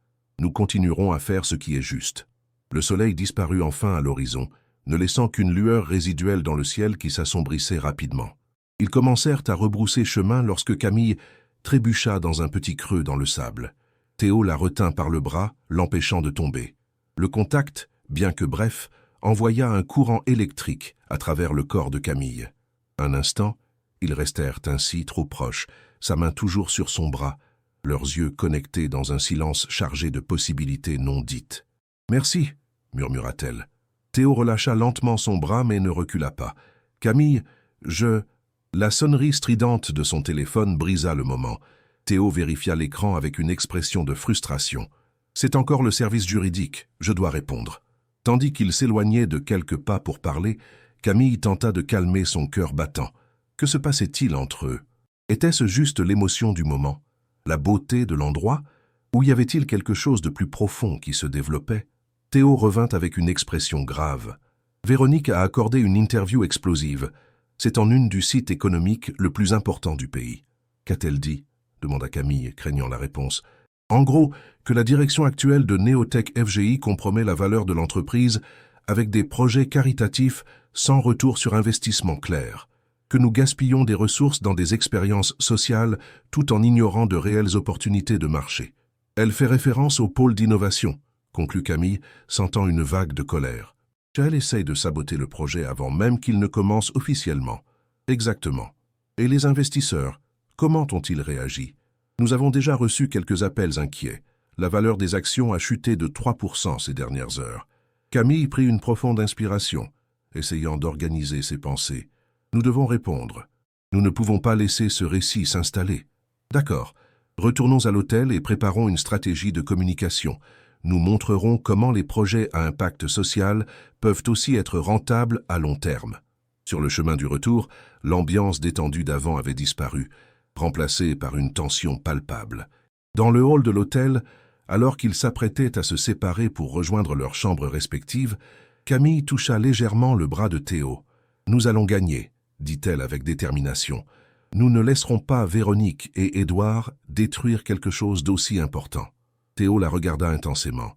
De la gratitude et quelque chose de plus profond dans ses yeux. « Merci d'être à mes côtés dans tout ça. »« Toujours », répondit-elle. Et elle réalisa qu'elle le pensait vraiment, non seulement en tant que conseillère, mais à un niveau beaucoup plus personnel. Dans l'ascenseur, seule avec ses pensées, Camille réfléchit à la façon dont sa vie avait radicalement changé en quelques mois. D'analyste financière ordinaire à conseillère directe du PDG, impliquée dans une bataille d'entreprise de haut niveau. De femme trahie à quelqu'un qui commençait à ressentir quelque chose de nouveau, quelque chose d'encore non nommé, pour un homme qu'elle avait rencontré dans les circonstances les plus improbables. En entrant dans sa chambre, elle trouva un petit paquet sur le lit. À l'intérieur, il y avait un morceau de navette artisanale, avec une carte manuscrite, pour adoucir même les jours les plus amers. Thé. Le geste simple, si éloigné de l'ostentation qu'elle aurait pu attendre d'un milliardaire, la toucha profondément. C'était un rappel que, derrière le puissant PDG, il y avait un homme avec des souvenirs d'enfance et de petits gestes d'affection. Camille s'assit sur le lit, savourant la douceur traditionnelle et pensant à la journée qu'elle avait eue, aux histoires sur le père de Théo, aux projets qu'ils avaient à présenter, aux quasi-moments sur la plage, et maintenant aux menaces auxquelles ils faisaient face. Son téléphone sonna. C'était un message d'Édouard. « Camille, je dois te prévenir de quelque chose. Véronique va trop loin. Elle prépare quelque chose de dangereux.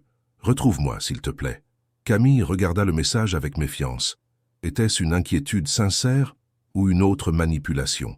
Après tout ce qui s'était passé, comment pouvait-elle faire à nouveau confiance à Édouard? Elle décida de ne pas répondre immédiatement. Elle devait se concentrer sur la crise actuelle, sur la stratégie pour protéger le projet et la réputation de l'entreprise. Les complications personnelles devraient attendre. Mais en se préparant à dormir, elle ne pouvait s'empêcher de penser au regard de Théo sur la plage, aux mots non dits, à la connexion qui semblait grandir entre eux chaque jour. Et elle se demanda si, au milieu de toute cette tourmente d'entreprise, il y avait de la place pour quelque chose de plus, quelque chose qu'aucun d'eux n'avait prévu lorsque leur chemin s'était croisé cette nuit fatidique au Plaza Athénée.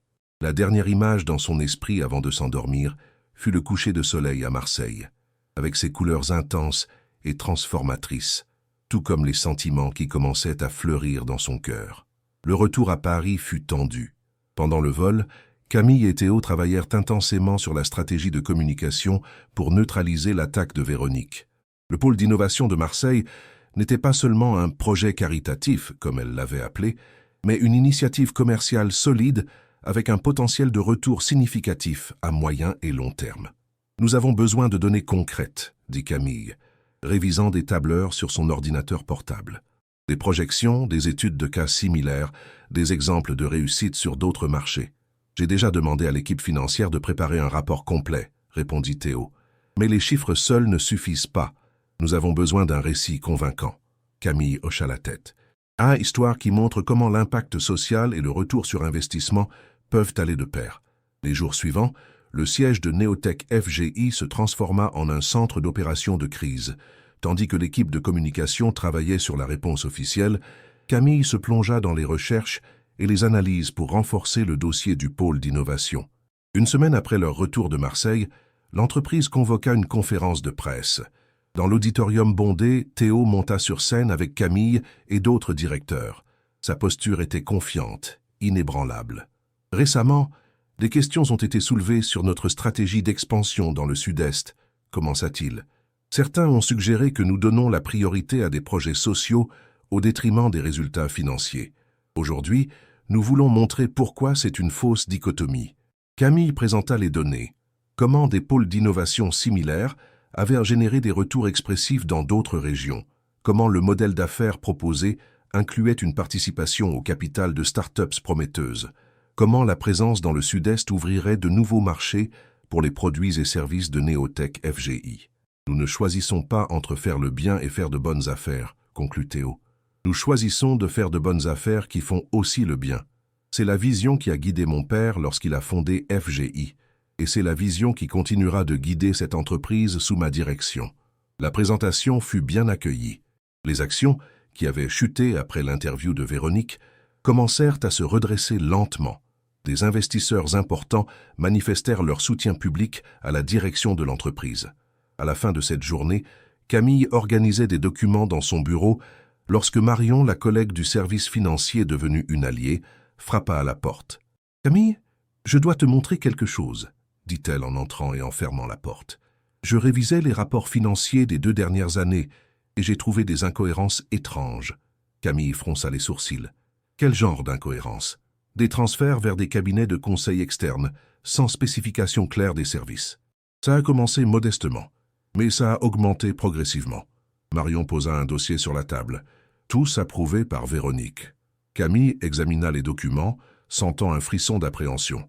Pour quel montant, au total? Près de 18 millions d'euros.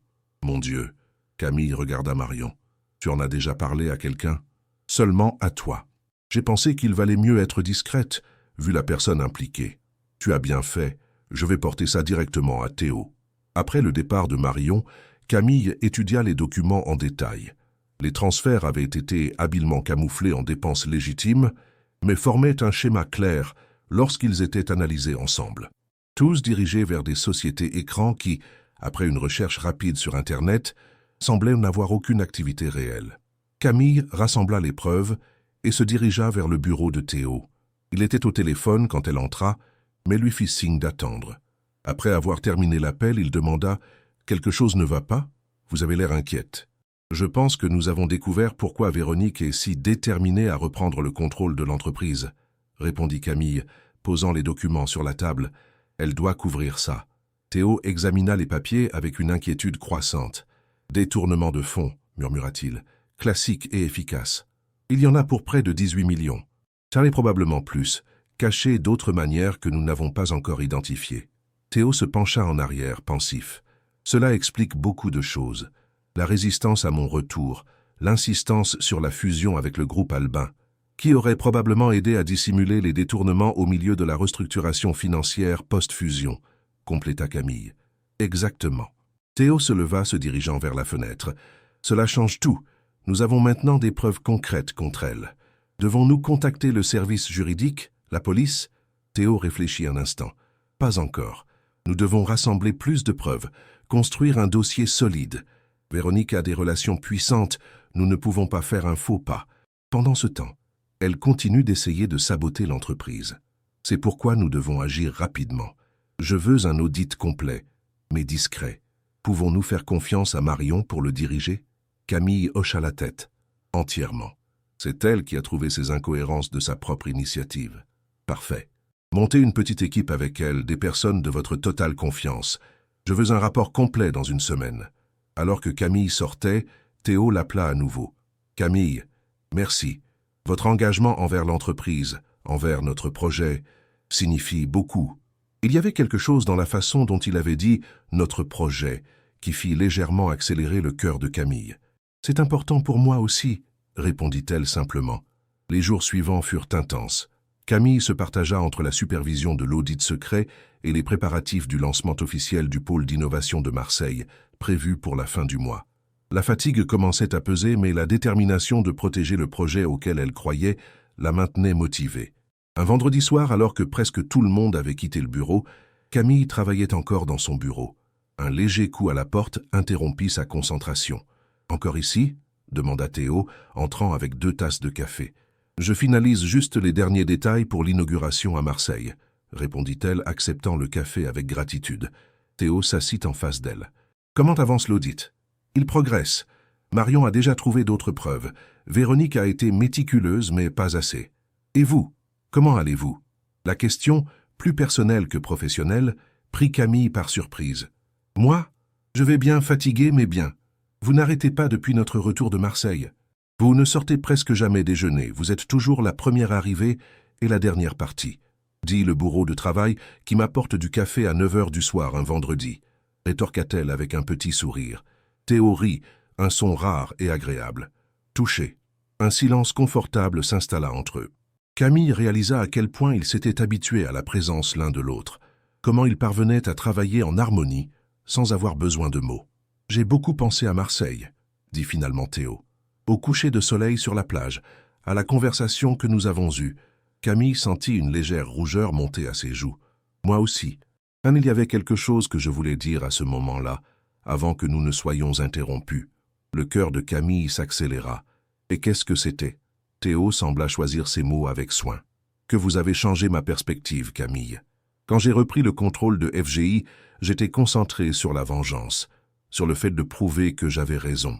Mais vous m'avez montré quelque chose de différent, une façon d'honorer l'héritage de mon père par des actions constructives, non par du ressentiment. La sincérité de sa voix toucha profondément Camille. Vous avez aussi changé ma vie, Théo. Vous m'avez donné une chance alors que beaucoup ne voyaient que scandale et impulsivité. Leurs regards se croisèrent, et un instant le bureau, l'entreprise, les problèmes, tout disparut. Il n'y avait que 2 personnes qui s'étaient rencontrées dans les circonstances les plus improbables et qui, ensemble, construisaient quelque chose de significatif. Théo se pencha légèrement en avant, comme pour dire quelque chose de plus intime, lorsque le téléphone de Camille sonna. Elle vérifia l'écran avec un soupir de frustration. C'était encore Édouard. « Vous n'êtes pas obligé de répondre », dit Théo, remarquant son expression. « C'est Édouard », répondit-elle franchement. « Il n'arrête pas d'appeler ces derniers jours. » Une ombre traversa le visage de Théo. « Je vois, vous vous êtes parlé ?»« Non. J'ai bloqué son numéro après l'incident du Plaza Athénée, mais il continue d'essayer de me contacter depuis d'autres téléphones. Il dit qu'il doit me prévenir de quelque chose d'important. Et vous le croyez ?» Camille hésita. « Je ne sais pas. Édouard a toujours été manipulateur, mais je n'arrive pas non plus à l'imaginer participer à quelque chose de vraiment criminel comme ce que Véronique a fait. Les gens peuvent nous surprendre, observa Théo. Pas toujours de la meilleure façon. Le téléphone cessa de sonner pour recommencer quelques secondes plus tard. Camille hésita puis répondit, mettant le haut-parleur. « Édouard, il faut que tu arrêtes d'appeler. Camille, s'il te plaît, écoute-moi. » Sa voix était urgente. « Tu es en danger. Véronique a découvert l'audit interne. Elle sait que vous enquêtez sur les transferts. » Camille échangea un regard alarmé avec Théo. « Comment sais-tu ça ?»« Parce qu'elle me l'a dit. Elle est furieuse, Camille. Elle a dit qu'elle allait vous anéantir tous les deux. » avant que vous ne puissiez la dénoncer. Tu ne connais pas Véronique comme moi. Elle n'a aucune limite. Pourquoi me dis-tu ça? Vous n'êtes pas partenaire maintenant, demanda Camille, sceptique. Je n'ai jamais voulu faire partie de ça. Quand j'ai appris pour les détournements, j'ai essayé de m'éloigner, mais Véronique a des informations compromettantes sur moi. Je suis coincé dans cette situation.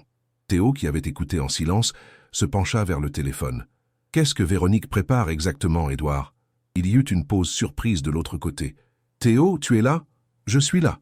Et je te demande ce que ta partenaire d'affaires a l'intention de faire. Elle va divulguer de fausses informations sur vous deux à la presse, des documents falsifiés suggérant que l'argent détourné est allé sur des comptes à l'étranger au nom de Camille. Elle prépare un dossier à remettre aux journalistes et au conseil lundi. » Camille sentit son sang se glacer. C'est absurde. N'importe quelle enquête sérieuse prouverait que c'est un mensonge. Oui, à terme. Mais le mal serait déjà fait. Le doute semé. Le pôle de Marseille annulé. Et pendant que tu serais occupé à te défendre, Véronique avancerait avec son offre d'achat auprès des actionnaires inquiets. « Pourquoi nous dis-tu ça, Édouard » demanda Théo, clairement méfiant. « Parce qu'elle est allée trop loin » répondit Édouard, la voix chargée de ce qui semblait être un regret sincère. « Et parce que, malgré tout, je tiens encore à Camille. Ce qui s'est passé au Plaza Athénée, ce n'était pas ce que tu as cru. » Camille l'interrompit. « Ça n'a pas d'importance maintenant. Ce qui compte, c'est que nous avons jusqu'à lundi pour empêcher Véronique de tout détruire. Vous devez trouver les preuves définitives des détournements avant elle. Je sais où chercher. Il y a un serveur privé qu'elle utilise, hors du réseau de l'entreprise. Toutes les transactions réelles y sont documentées. Et comment y aurions-nous accès ? Demanda Théo. Je peux aider, mais nous devons nous rencontrer en personne. C'est trop risqué de parler par téléphone. Camille et Théo échangèrent des regards. Il y avait le risque évident d'un piège, mais aussi la possibilité de réunir enfin assez de preuves pour arrêter Véronique. Demain, à 10h, au jardin du Luxembourg, dit finalement Camille. Près du Sénat. C'est assez public pour être sûr. J'y serai, répondit Édouard, raccrochant ensuite. Un silence tendu remplit la pièce. Camille regarda Théo, essayant de lire son expression. « Vous pensez qu'il est sincère ?»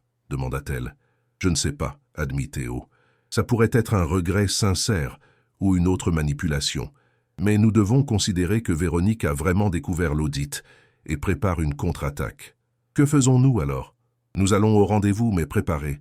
Je demanderai à l'équipe de sécurité de surveiller discrètement. Et nous allons accélérer l'audit, travailler pendant le week-end si nécessaire. » Camille hocha la tête, sentant le poids de la situation. Soudain, il ne s'agissait plus seulement de protéger un projet d'entreprise, mais leur propre réputation et carrière. « Nous devrions rentrer nous reposer, » suggéra Théo en se levant. « Demain sera une journée décisive. » Camille acquiesça, commençant à organiser ses affaires. Alors qu'il s'apprêtait à partir, Théo s'arrêta près de la porte. « Camille, dit-il d'un ton sérieux, quoi qu'il arrive, je veux que vous sachiez que je vous fais confiance. Entièrement. » La sincérité de sa voix la toucha profondément. « Je vous fais confiance aussi, Théo, et nous surmonterons ça ensemble. » Le regard qu'ils échangèrent contenait bien plus que ce que les mots pouvaient exprimer. Un lien forgé à travers les défis, construit sur le respect mutuel, et de plus en plus évident pour eux deux, quelque chose qui s'approfondissait chaque jour. Ils quittèrent l'immeuble côte à côte, se dirigeant vers le parking où le chauffeur de Théo attendait. La nuit parisienne était étrangement calme, comme si la ville retenait aussi son souffle avant la tempête qui approchait. « Je peux vous déposer ?» offrit Théo. « Merci, mais j'ai commandé un VTC.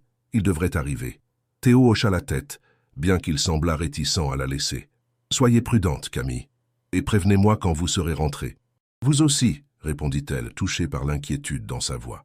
Tandis que la voiture de Théo s'éloignait, Camille resta sur le parking en attendant son chauffeur. La nuit était agréablement fraîche, un rare moment de calme à Paris. Son téléphone vibra avec une notification. Le chauffeur avait annulé la course. Elle soupira en demandant un autre. En attendant, elle ne pouvait s'empêcher de penser à la conversation avec Édouard et aux menaces de Véronique. Si ce qu'il avait dit était vrai, il n'avait que 2 jours pour rassembler suffisamment de preuves avant que Véronique ne lance son attaque. Le deuxième chauffeur annula également, ce qui était inhabituel pour cette heure. Camille fronça les sourcils, un léger malaise s'installant dans son esprit. Elle décida d'appeler Denise et de demander à son amie de venir la chercher. « J'arrive, » dit Denise. « Reste à l'intérieur de l'immeuble jusqu'à ce que j'arrive, par précaution. » Camille retourna dans le hall de l'immeuble, où le gardien de nuit faisait sa ronde. Vous travaillez tard, mademoiselle Martin? Eh oui, monsieur Joseph, des journées compliquées. Vous êtes la dernière à partir, même monsieur Arnaud est déjà parti. Camille hocha la tête, vérifiant à nouveau son téléphone. Denise était à 10 minutes. En attendant, elle se promena dans le hall vide, ses pas résonnant sur le marbre poli. Les mots d'Édouard résonnaient dans son esprit. « Tu ne connais pas Véronique comme moi. Elle n'a aucune limite. » Un bruit subtil la fit se retourner. Rien, juste le mouvement normal de la climatisation. Camille se moqua de sa propre paranoïa. Bien sûr, Véronique était dangereuse au sens corporatif du terme, mais de là à représenter une menace physique, il y avait un gouffre. Son téléphone sonna. C'était Théo. « Vous avez trouvé une voiture ?» demanda-t-il, l'inquiétude évidente dans sa voix. « Denise vient me chercher. Les VTC annulent pour une raison ou une autre. »« Étrange, » commenta Théo. « Vous voulez que je revienne vous chercher ? Ce n'est pas la peine, elle est presque là. » Camille hésita un instant. « Théo, vous pensez vraiment que Véronique serait capable d'aller aussi loin ? Falsifier des documents pour m'incriminer. Après avoir découvert les détournements, je pense qu'elle serait capable de n'importe quoi pour se protéger. » Un frisson parcourut l'échine de Camille. « Je ferai attention. »« Bien.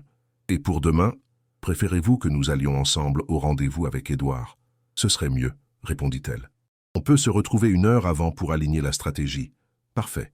Je vous appellerai le matin. » Il fit une pause. « Camille ? Oui ? Prenez soin de vous. Vraiment. » Il y avait quelque chose dans sa voix, une préoccupation qui allait au-delà du professionnel, qui réchauffa le cœur de Camille. « Vous aussi. » En raccrochant, elle vit les phares de la voiture de Denise à travers les portes vitrées. Elle salua monsieur Joseph et sortit rapidement. « Waouh, quelle tête tu fais !» demanda Denise dès que Camille monta dans la voiture. « On dirait que tu as vu un fantôme. »« Presque, » répondit Camille, racontant brièvement les derniers événements alors qu'elle s'éloignait de la défense. « Alors, ce crétin d'Édouard dit maintenant qu'il veut t'aider ?» Denise secoua la tête, incrédule. « Et tu le crois ?»« Je ne sais pas quoi croire, Denise. Mais s'il dit la vérité sur les plans de Véronique, nous ne pouvons pas l'ignorer. Et si c'est un piège ?» Camille soupira. « C'est pour ça que Théo vient avec moi demain, et l'équipe de sécurité surveillera. » Denise lui lança un regard significatif. « Théo, hein? On est devenu bien intime avec le patron milliardaire, non ?» Camille leva les yeux au ciel, mais ne put s'empêcher de sourire légèrement. « Ne commence pas. C'est une relation professionnelle. Je sais. Et ce quasi-baiser sur la plage à Marseille, c'était professionnel aussi. Comment tu me l'as raconté, idiote, après 3 verres de vin la semaine dernière. » Camille rougit. Elle s'était confiée à son ami sur ses sentiments confus pour Théo, sur la façon dont leur relation évoluait vers quelque chose de plus que professionnel, bien qu'ils maintiennent tous deux une distance prudente. « C'est compliqué, dit-elle finalement. Nous sommes au milieu d'une bataille d'entreprise. Ce n'est pas le moment pour quoi que ce soit. La vie n'attend pas le moment parfait, Camille. Parfois, les choses arrivent simplement au milieu du chaos, comme le baiser au Plaza Athénée, pensa Camille. Une impulsion qui avait complètement changé le cours de sa vie. Quand elle arriva à son appartement, Camille remercia son amie et promit d'appeler après le rendez-vous avec Édouard le lendemain. Dans l'ascenseur, elle vérifia ses messages. Il y en avait un de Théo. Bien arrivé, la simplicité de la question, l'inquiétude sincère lui fit sourire. Elle répondit rapidement. « Oui, je suis à la maison. Merci de t'inquiéter. » Dans son appartement, Camille prit un long bain, essayant de détendre ses muscles tendus. Ensuite, elle se prépara un thé et s'assit sur le balcon, observant la ville nocturne. Paris ne dormait jamais, tout comme son esprit, qui continuait de repasser les événements récents.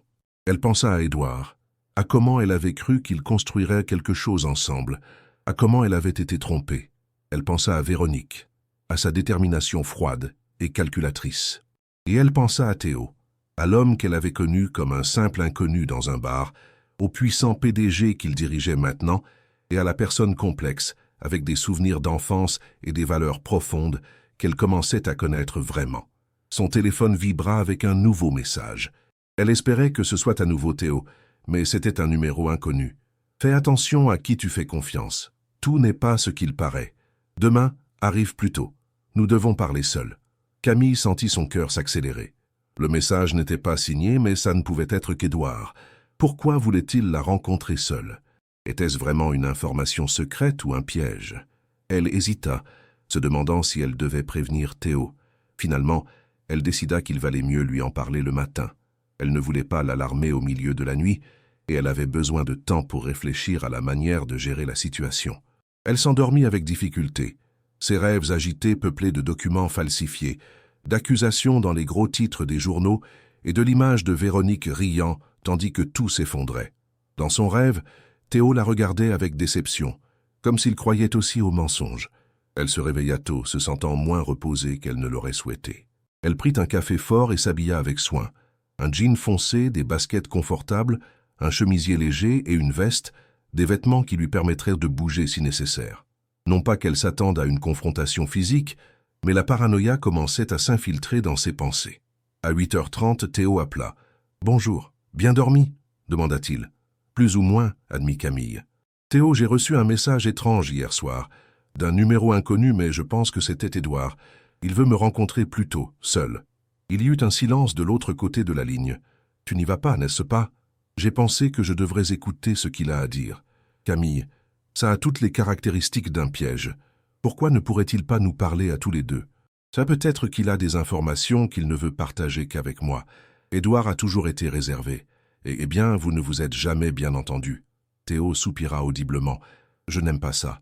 Au moins, laisse-moi rester à proximité, en observant à distance. Je ne sais pas si c'est une bonne idée. S'il s'en rend compte, il pourrait ne rien dire. Nous parlons de Véronique Dubois, Camille.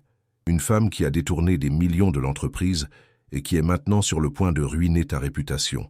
Nous ne pouvons pas prendre de risques. Camille réfléchit un instant. Théo avait raison. Il était imprudent de rencontrer Édouard seul, surtout après les menaces voilées de Véronique. D'accord, tu as raison. Faisons comme ça. J'arriverai à 9h30. Tu restes à une distance de sécurité. Si je pense que tout va bien après lui avoir parlé, je te ferai un signe et tu t'approcheras. Ça semble être un plan raisonnable, acquiesça Théo, toujours visiblement inquiet. Je serai là à 9h15 et Camille, fais attention, toujours. Camille arriva au jardin du Luxembourg ponctuellement à 9h30. La matinée de samedi était agréable, avec des familles et des sportifs profitant de l'espace vert. Elle se dirigea vers le point de rendez-vous convenu près du Sénat, observant attentivement les alentours. Elle aperçut Édouard assis sur un banc voisin, portant des vêtements décontractés et des lunettes de soleil. Il semblait nerveux, vérifiant constamment sa montre et regardant autour de lui, comme s'il craignait d'être observé. « Édouard !» appela Camille, s'approchant prudemment. Il se leva rapidement, le soulagement évident sur son visage. « Camille, tu es venue. Je commençais à penser que tu avais changé d'avis. Qu'est-ce que tu voulais me dire, qui ne peut pas être dit devant Théo ?» Édouard regarda à nouveau autour de lui avant de répondre à voix basse. « Ce n'est pas sûr ici. Marchons un peu. » Camille hésita. S'éloigner du point de rendez-vous signifierait rendre l'observation de Théo plus difficile. « Je préfère rester ici. C'est un lieu public, sûr. S'il te plaît, Camille.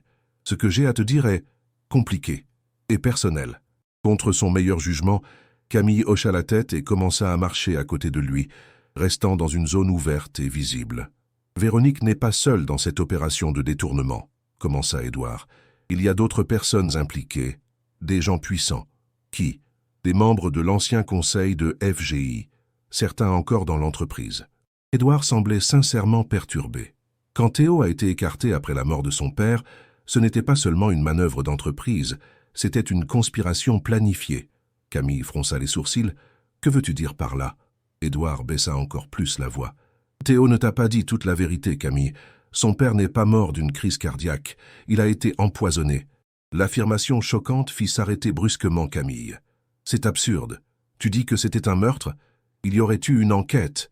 Et il y en a eu une. Mais les preuves ont été soigneusement manipulées. Véronique était au centre de tout, avec d'autres dirigeants qui voulaient contrôler l'entreprise. Et comment sais-tu ça ?» Édouard détourna le regard. « Parce que je faisais partie du groupe d'investisseurs qui auraient bénéficié du changement de contrôle. Je ne savais pas pour l'empoisonnement à l'époque, je le jure. Je ne l'ai découvert que récemment, quand Véronique, ivre après une célébration, a laissé échapper l'information. » Camille se sentit nauséeuse face aux implications. « Pourquoi me dis-tu ça maintenant ?» Parce que Véronique va au-delà de la falsification de documents pour t'incriminer, Camille. Elle envisage des mesures plus définitives, pour toi et pour Théo. Tu suggères qu'elle planifierait? Camille ne put terminer la phrase. L'idée était trop absurde. Je dis que cette femme a déjà été complice d'un crime grave une fois. Ne doute pas de ce qu'elle ferait pour se protéger maintenant. Édouard prit les mains de Camille. « Tu dois quitter le pays. J'ai des contacts. Je peux t'arranger un endroit sûr jusqu'à ce que tout cela soit résolu. » Camille retira ses mains, reculant d'un pas. Quelque chose n'allait pas. L'histoire était trop sensationnaliste, trop improbable. « Édouard, cela ressemble à une tentative de me faire peur et de m'éloigner de l'enquête. » Son expression se durcit légèrement. « J'essaie de te protéger. »« Non, tu essaies de me manipuler, comme tu l'as toujours fait. » Camille recula encore d'un pas. « Je ne crois pas un mot de ce que tu as dit. »« Camille, s'il te plaît. » Édouard s'avança vers elle. « Tu ne comprends pas la gravité. »« Je comprends parfaitement. » interrompit une voix familière derrière Camille. Elle se tourna soulagée de voir Théo s'approcher avec une expression sérieuse. « J'en ai assez entendu, Édouard. Tes tactiques d'intimidation ne fonctionneront pas. » Édouard pâlit visiblement. « Ce ne sont pas des tactiques, c'est la vérité. Ton père a été assassiné, Théo. Et les responsables sont toujours là, certains au sein de ta propre entreprise. » Théo garda son sang-froid, mais Camille remarqua à quel point la mention de son père l'avait affecté. « Mon père a eu une crise cardiaque, confirmée par plusieurs médecins. Cette histoire absurde n'est qu'une autre tentative désespérée de semer la confusion. Pense ce que tu veux, » répondit amèrement Édouard. « J'essaie d'aider. »« Aider qui ?» questionna Théo. « Véronique, qui est désespérée de cacher ses crimes. Ou toi-même, qui es empêtré dans ses combines. » Édouard secoua la tête, un sourire triste aux lèvres. « Vous êtes aveugles tous les deux. Vous vous prenez pour les héros de cette histoire, les défenseurs de la vérité et de la justice. Mais vous ne réalisez pas que vous êtes aussi manipulés, de manière que vous n'imaginez même pas. »« Assez de jeu, Édouard, » dit fermement Camille. « Si tu as des informations sur les détournements de Véronique, partage-les maintenant. Sinon, cette conversation est terminée. » Édouard les regarda l'un après l'autre, comme s'il évaluait ses options. Finalement, il soupira, vaincu. « Le serveur que j'ai mentionné existe vraiment. Il se trouve dans un centre de données privé dans le sud de Paris. Véronique y conserve tous les vrais enregistrements, protégés par plusieurs couches de sécurité. « Et comment y aurions-nous accès ?» demanda Théo, toujours clairement sceptique. « Vous n'y auriez pas accès, pas sans mon aide. » Édouard sortit une petite clé USB de sa poche. « Voici les identifiants d'accès et l'adresse. J'ai aussi inclus des copies de quelques transactions que j'ai réussi à extraire comme preuve de bonne foi. » Camille hésita avant d'accepter la clé USB. « Comment savons-nous qu'il n'y a pas de virus ou de malware ici? Parce que malgré ce que vous pensez de moi, je ne veux pas voir Véronique gagner. » Édouard regarda directement Camille. « Parce que, malgré tout, ce que j'ai ressenti pour toi était réel. » Un silence inconfortable suivit cette déclaration. Finalement, Théo prit la clé USB. « Nous allons vérifier ça avec notre équipe de sécurité informatique avant de l'utiliser. »« Faites-le, » acquiesça Édouard. « Mais vite, Véronique prévoit d'agir lundi. » En s'éloignant, Édouard jeta un dernier regard à Camille. « Fais attention, à tout le monde autour de toi. » Quand il disparut au loin, Camille laissa échapper le souffle qu'elle n'avait même pas réalisé retenir. « Tu crois un mot de ce qu'il a dit? Sur le serveur et les enregistrements? Possiblement. Sur le reste ?» Théo secoua la tête. « Mon père a été examiné par des experts. Il n'y avait aucune preuve de... autre chose. » Mais Camille perçut l'ombre du doute dans ses yeux. « Je suis désolé qu'il ait évoqué ça de cette manière. C'était cruel. C'était calculé, » corrigea Théo. « Une tentative de me déstabiliser émotionnellement avant la confrontation avec Véronique. » Ils commencèrent à marcher en direction de la sortie du parc. « Que faisons-nous de la clé USB ?» demanda Camille. « Je la remettrai personnellement à notre chef de la sécurité informatique. Si elle est légitime, ce pourrait être la preuve dont nous avons besoin pour arrêter Véronique avant qu'elle ne lance ses accusations contre toi. » Camille hocha la tête, mais une préoccupation la tracassait encore. Et s'il y a une part de vérité dans les autres choses qu'Édouard a dites? Sur d'autres personnes impliquées? Sur le fait que Véronique est prête à aller au-delà des falsifications? Théo s'arrêta, se tournant pour la regarder directement. « Camille, je ne laisserai rien t'arriver, peu importe ce que Véronique prépare. » L'intensité de sa voix, la fermeté de sa promesse envoyèrent un frisson le long de l'échine de Camille. C'était plus qu'un patron protégeant une employée, c'était un homme promettant de protéger quelqu'un qui était devenu trop important pour lui. « Nous sommes ensemble là-dedans, » répondit-elle doucement, « et nous l'affronterons ensemble, quoi qu'elle prépare. » Le regard qu'ils échangèrent contenait tout ce qu'ils n'avaient pas encore dit en mots, le lien qui s'était renforcé entre eux, la connexion qui transcendait le professionnel, le sentiment qui grandissait à chaque défi qu'ils affrontaient côte à côte. Et en quittant le parc, Ils savaient tous deux que la confrontation finale avec Véronique ne serait que le premier test de ce qu'ils construisaient ensemble. Un partenariat forgé dans le chaos, né d'un baiser impulsif et destiné à transformer non seulement une entreprise, mais leur propre vie. Le dimanche se déroula dans un tourbillon d'activités. La clé USB fournie par Édouard se révéla légitime, contenant les coordonnées précises du serveur privé de Véronique et des identifiants d'accès qui permirent à l'équipe de sécurité informatique de Neotech FGI d'accéder à distance aux fichiers. Ce qu'ils découvrirent fut plus dévastateur qu'ils ne l'imaginaient. Des registres méticuleux de détournement totalisant non pas les 18 millions initialement découverts, mais plus de 40 millions d'euros sur 3 ans. Il y avait aussi des preuves que Véronique n'avait pas agi seule.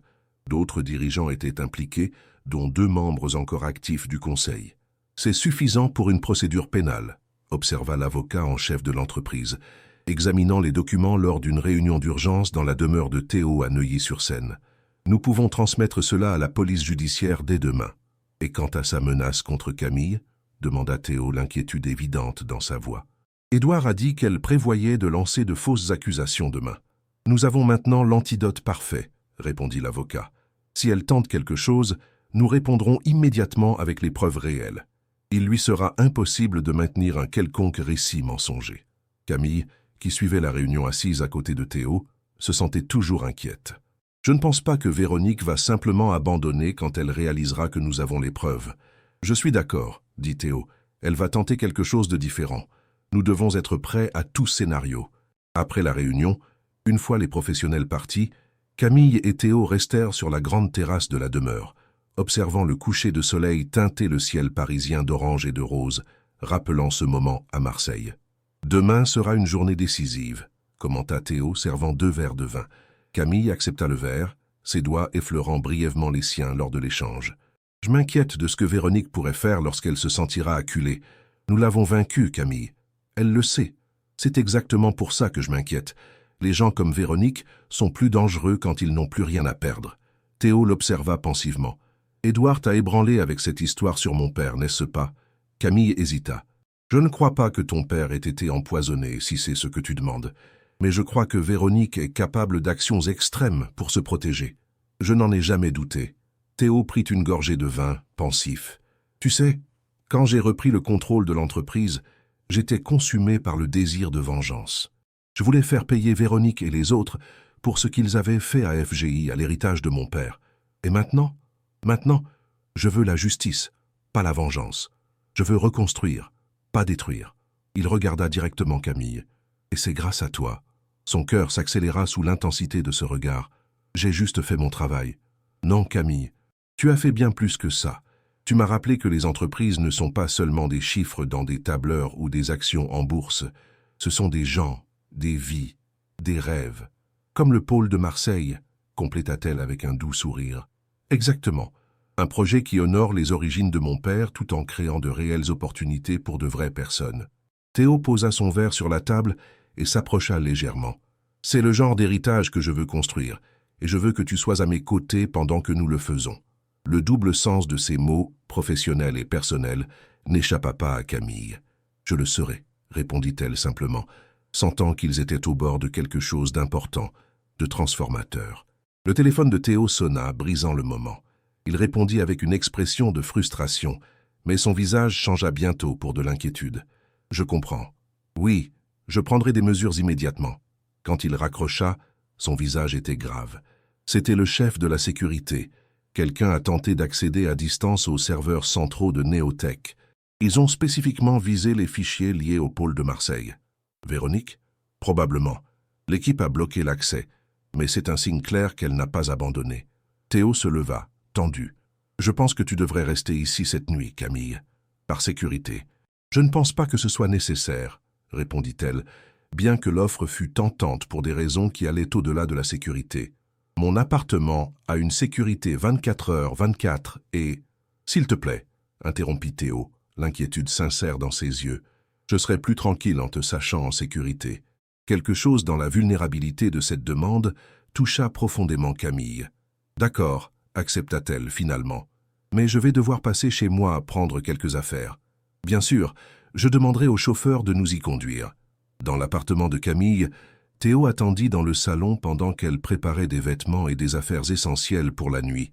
En observant son espace personnel, les livres organisés par couleur sur l'étagère, les photos de famille dans des cadres simples, les plantes bien entretenues sur le balcon, Théo se sentit de plus en plus connecté à la femme qui avait transformé sa vie avec un baiser impulsif. De retour à la demeure, une gouvernante montra à Camille la chambre d'amis, spacieuse et élégante, avec vue sur le jardin illuminé. Après un dîner léger préparé par le chef de la maison, Camille se retira pour se reposer, bien que l'attente du lendemain rende le sommeil difficile. Vers minuit agitée, elle décida de descendre prendre un verre d'eau. Dans le couloir assombri, une faible lumière venant du bureau attira son attention. Elle s'approcha silencieusement et vit Théo assis derrière son bureau, analysant des documents avec une expression tendue. « Tu n'arrives pas à dormir non plus ?» demanda-t-elle doucement. Théo leva les yeux, surpris. « Camille, désolé si la lumière t'a dérangé. » Elle ne m'a pas dérangé. « C'est moi qui n'arrête pas de penser à demain. » Il lui indiqua un fauteuil voisin. « Tu veux de la compagnie pour ton insomnie ?» Camille sourit, acceptant l'invitation. « Qu'est-ce que tu analyses si tard ?» Les derniers détails du pôle de Marseille. L'inauguration officielle est prévue pour la fin du mois, quoi qu'il arrive demain avec Véronique. « Ça sera un succès », affirma Camille avec conviction. « Nous avons déjà des start-up intéressés, des mentors confirmés, le gouvernement local qui offre des incitations fiscales.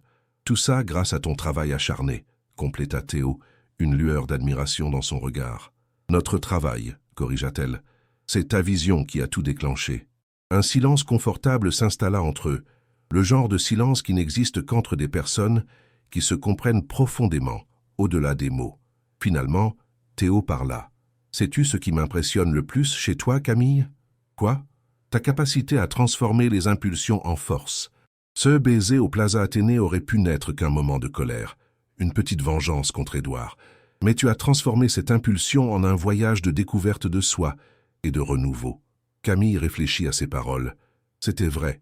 Ce moment impulsif était devenu un tournant dans sa vie, le début d'une transformation qu'elle n'aurait jamais pu prévoir.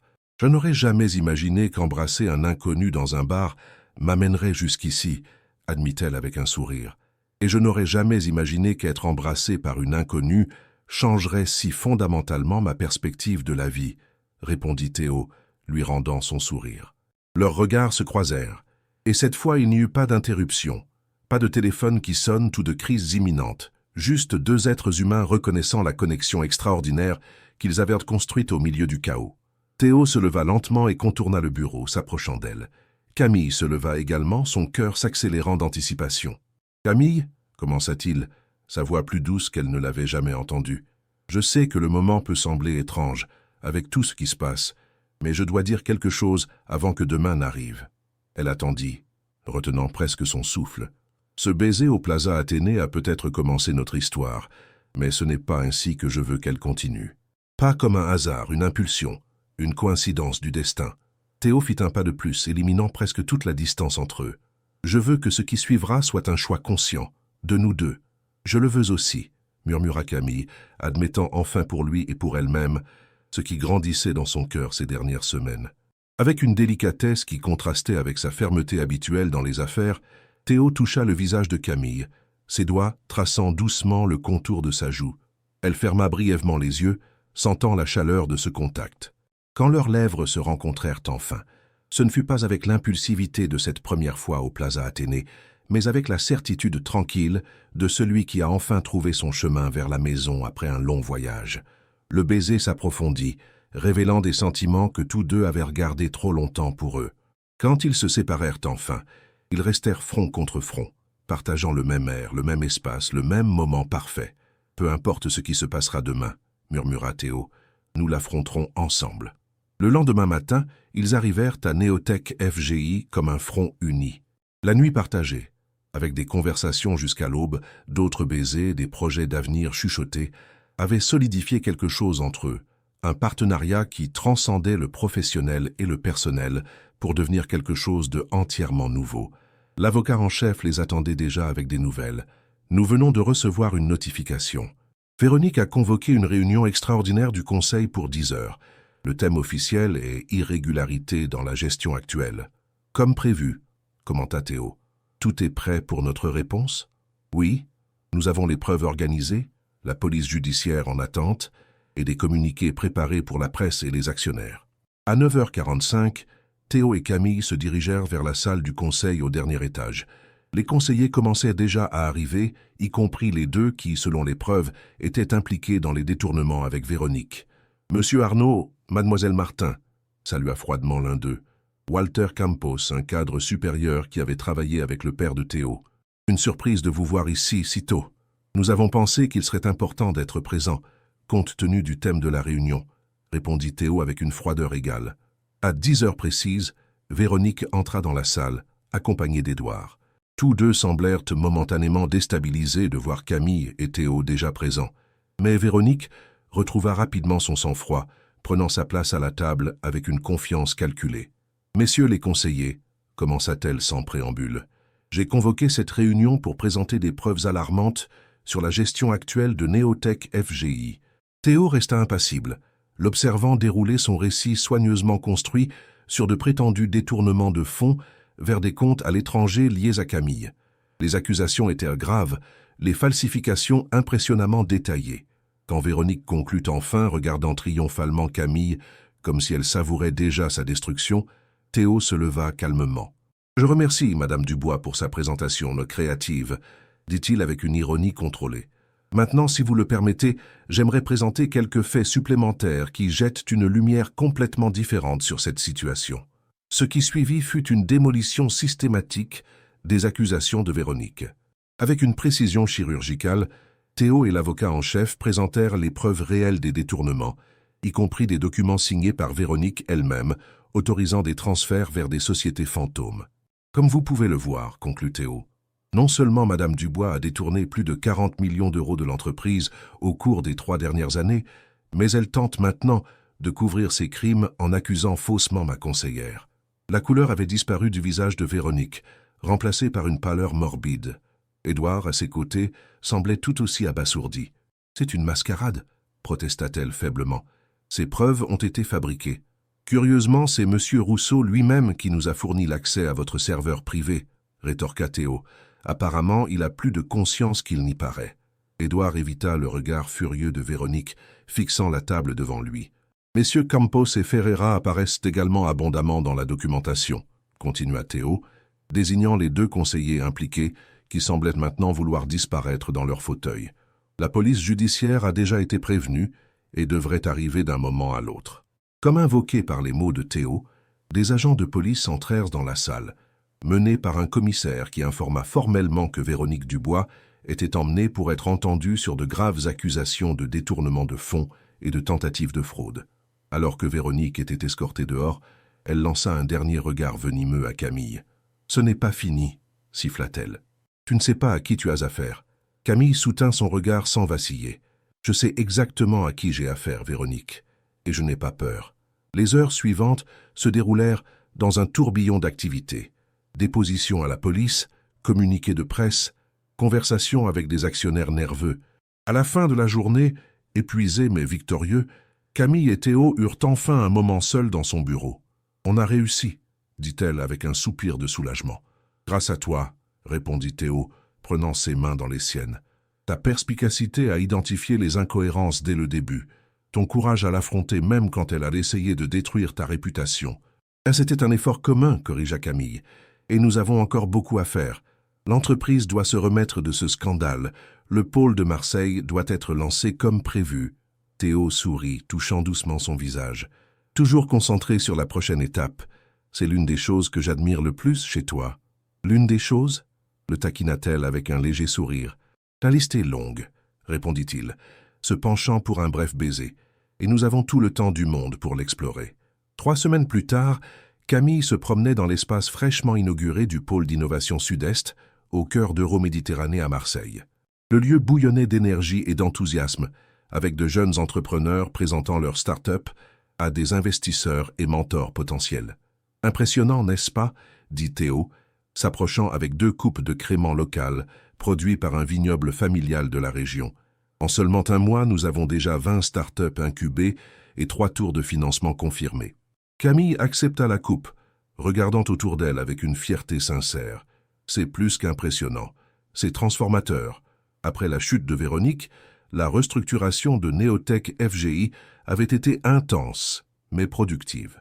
Les dirigeants impliqués dans les détournements furent licenciés, de nouveaux talents promus, et la culture d'entreprise entièrement remodelée autour des valeurs de transparence et d'impact social. « J'ai quelque chose à te montrer », dit Théo, la guidant vers une zone plus calme du pôle, loin de la foule célébrant l'inauguration. Sur un mur discret près de l'entrée, une plaque de métal brillait sous la lumière. Fondation Manuel Arnault pour la promotion de l'innovation sociale, en mémoire de l'homme qui quitta Marseille pour bâtir un empire, mais n'oublia jamais ses origines. Les yeux de Camille s'embuèrent en lisant l'inscription. « C'est magnifique, Théo. Ton père serait fier. »« Il y a plus, dit-il, visiblement ému. Il appuya sur un bouton discret et un rideau coulissa révélant une deuxième plaque à côté de la première, Fonds Camille Martin pour les entrepreneuses, dédiée aux femmes qui transforment leurs impulsions en force. Camille porta la main à ses lèvres, sincèrement surprise. « Théo, je ne sais pas quoi dire. »« Ne dis rien, » répondit-il l'enlaçant. « Accepte simplement. Ce projet est autant le tien que le mien, peut-être même plus. » Quand ils s'écartèrent, les yeux dans les yeux, Théo continua. « Sais-tu ce que j'ai réalisé ces dernières semaines, Camille? Que parfois les plus grandes erreurs, comme cette manœuvre qui m'a écarté de la présidence, ou le moment où Édouard t'a trahi, peuvent mener aux plus belles réussites.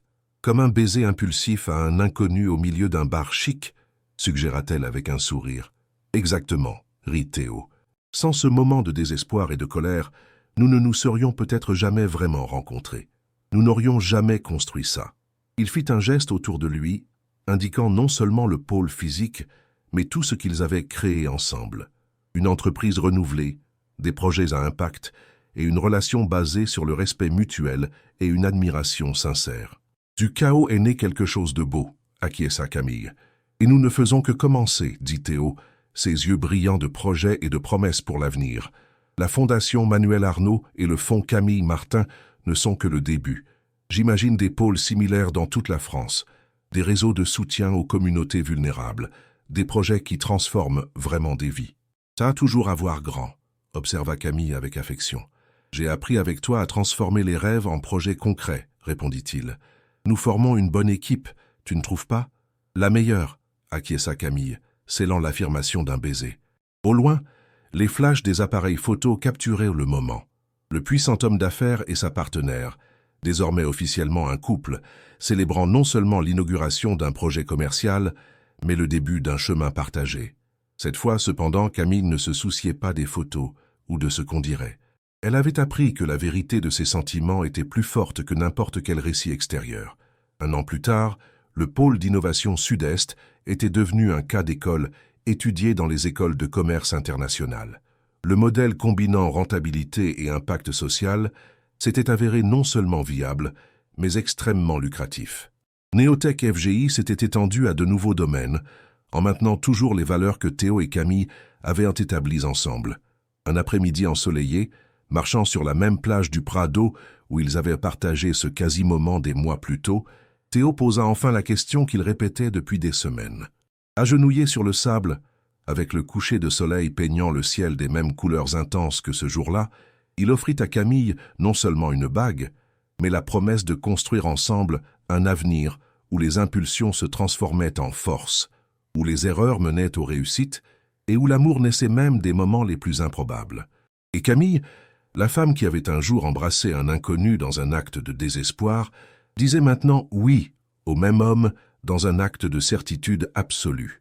Parce qu'à la fin, ils comprirent tous deux que le véritable amour ne naît pas de la perfection, mais du courage de se montrer imparfait. Du chaos était née une union qui avait surmonté les jugements, l'inégalité et l'ambition. Et tout avait commencé par une impulsion, le baiser qui avait défié le monde et racheté deux destins. Fin de l'histoire.